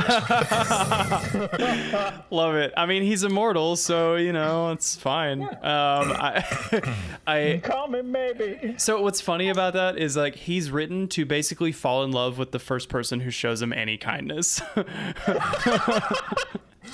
Aren't you guys so glad I was the wave? Hello there, Megas. Hi. Oh, I love you. I mean, so not like a blind type thing, but basically he obsesses over adventurers. He thinks they're the coolest, and you're here and you were nice to him, and he was bound to latch on to somebody. Sounds like little Theo is going to have another customer for his action figure series. Yes. Oh, ooh. The market just rose by quite a bit. Oh, I just came back and looked at all these commoners in this tunnel. It's ridiculous. Yeah. It's this huge crowd. Uh-huh. Oh man. Although I would like to point to say this so and make sure we don't forget. Sure. I would like to nominate Craigie for inspiration for yes. Falben sacrificing himself. I feel like that is a guaranteed, 100%. but good to say anyway. Absolutely. I would also like nominate Tiger Lawyer for inspiration. Tiger Lawyer. Yep. Tiger Lawyer. His strict reading of the law. Oh my god. And also Megas for like Pied Pipering everybody out of there with no casualties. Of like Exactly. no preventable casualties. We almost lost one. It was close, but we got Close, yeah. All right. That first one, like biting him while he was down. Yeah, he almost died. He really did. And I mean that's what happens. You know, they attack him first, and I love using like so you guys actually do like put weight onto like just like NPCs and stuff, like as far as like providing a time pressure or whatever. A lot of parties kind of don't care. They're just like, oh, they're just, you know, whatever. But you guys are RPing that really well. You guys are like, oh, well, these are innocents. We're good people. We need to do what we can. So you guys are like forgoing short rests, and you know, you're making tactically inadvantageous choices in order to, you know, rescue people. But you're counterbalancing that guy it. Can't hurt me. I have a shield of children. Now that I've It'll take him at least 2 rounds to chew through all the meat shields, so I can. Oh my god. Okay. Wow, you guys are dark. The neutral or evil party. You guys are dark. I can't believe you'd even think of anything like that. Now That's about what your party did, isn't it? now about my kitchen with carcasses of teenagers in it. I'm gonna say Falbin's a chaotic neutral. Yeah, that's true. I feel like Falbin's main thing is he's searching for personal truth. You know, if it takes saving innocence, you know. And by the way, I would like to make a point of order. The golden arrow was negotiated for, but was not part of the final agreement. I stuffed it back in my backpack. Yeah, it was not. So you don't appreciate it. So like, That's right. That's right. I'm gonna keep my arrow. I damn didn't- it. Yeah, I- I'll use a new bow.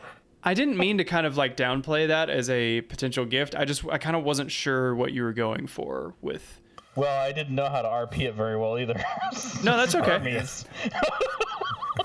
He didn't know how to bluff his way into making her trying to think it was something that's what- even fancier Hey, than if it it- was. If it That's helps, why I RP'd it with a dope ass arrow. I mean, you guys. So like she did say it would help. If it helps you any at all, my character tried to pawn off that arrow in so many like persuasion conversations.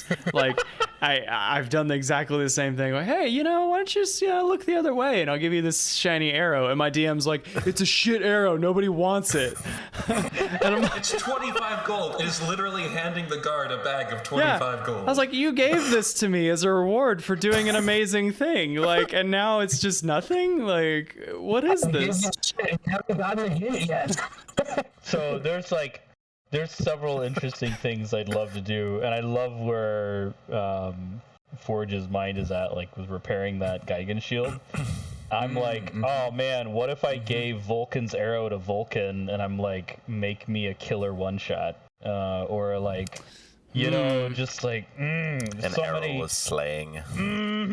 Or you know, there's like 3 other ideas like that where it's like, oh man, it could be a cool thing. That is cool. There's in 3.5. I don't know if it exists in 5e. In 3.5, there's literally it's not quite like a legendary item or an artifact, but there's a high powered item that is literally called like the Arrow of Slaying, and you can use it. There's 2 different versions of it. One of it is you can use one of them. You can only ever have one. And when you designate a target for it and you fire that arrow at them, if it hits, they have to roll like a Constitution save. And if they fail, they just die permanently. Like can't be resurrected, nothing. They're just dead. That is so it does exist in 5e. It's a little different.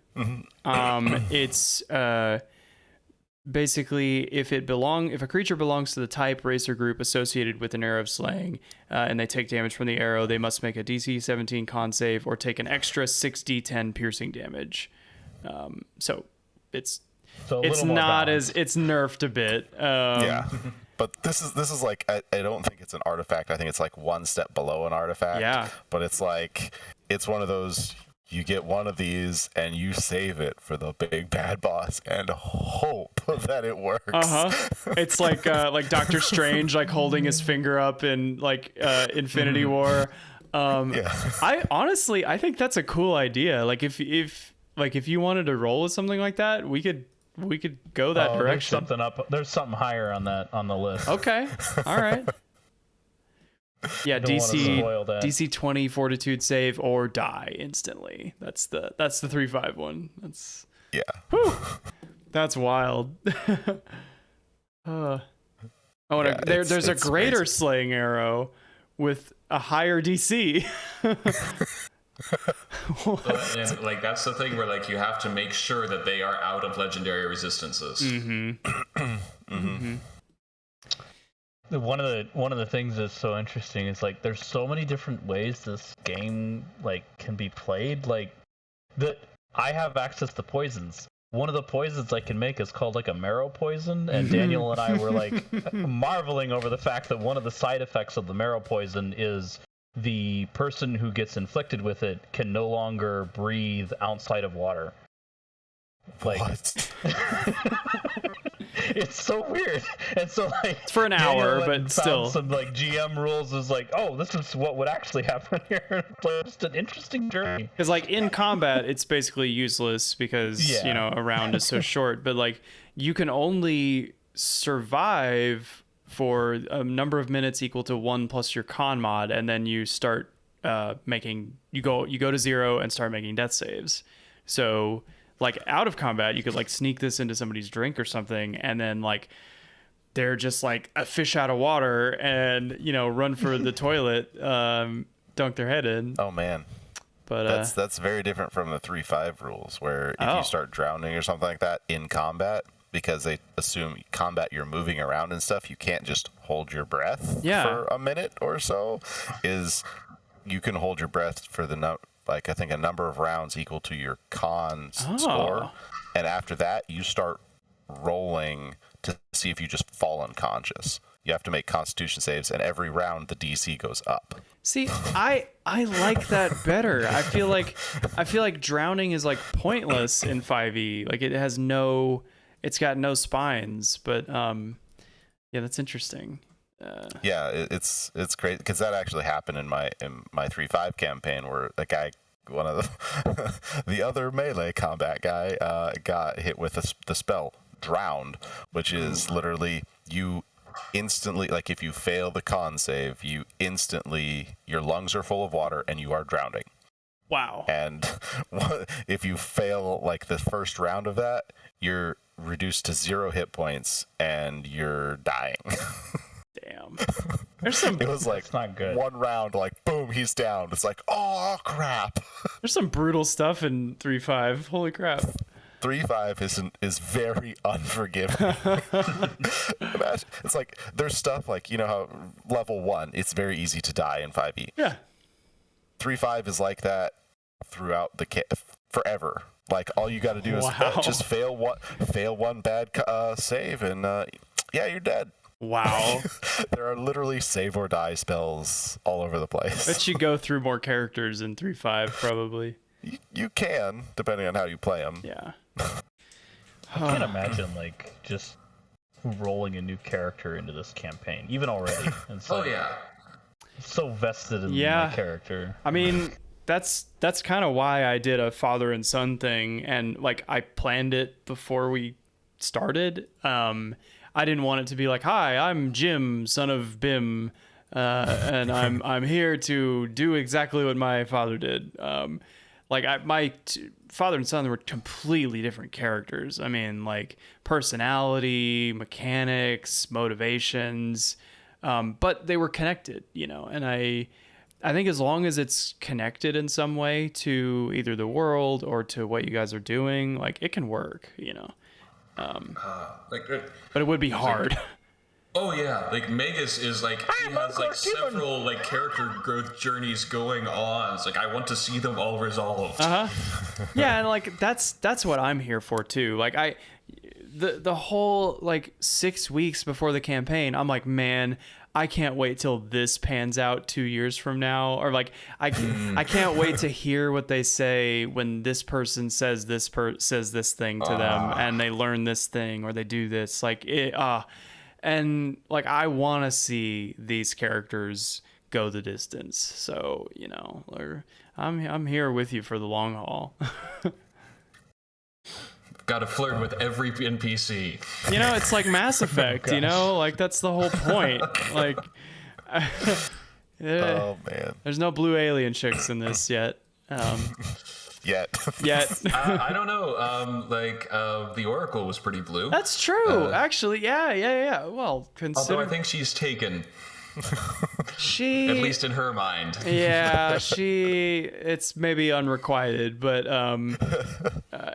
it also is maybe not a healthy definition of love.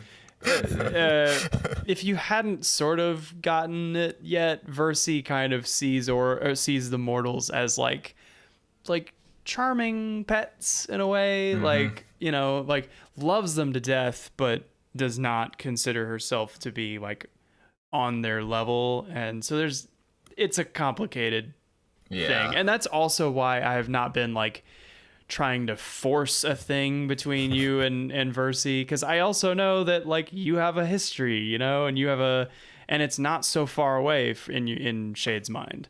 So and I am understanding that and moving with it. So what is happening with Calvin there? It's a Christmas miracle. Oh, those are your limbs and bones. Yeah. Love it. Oh gosh, the arterial spray. Oh. Yep. Oh, man. Which, by the way, could be poisonous, and maybe Demetria is gonna die. Kill him. Did you poison yourself with that bone marrow right before they? What was that one line from Brendan Lee Mulligan? It was like, hey, player, would you say your arm is weakest at the elbow or the shoulder? Oh my goodness, yeah. And then it's like, the shoulder? Okay, he rips your arm off at the shoulder. Oh man. All right, so you have completed that, right? No, not yet. Okay. All right. Anyway. All right. On that note, I really gotta go. I gotta go to sleep. Yep, I was just about to say the same thing. Thank you guys. This was a lot of fun. Glad we got to play. Craigie, please tell Beth I hope she feels better. And hit me with any questions you have midweek. And we'll be thinking about our poor boy Craigie or Falbin. Rest in pieces. Out with you.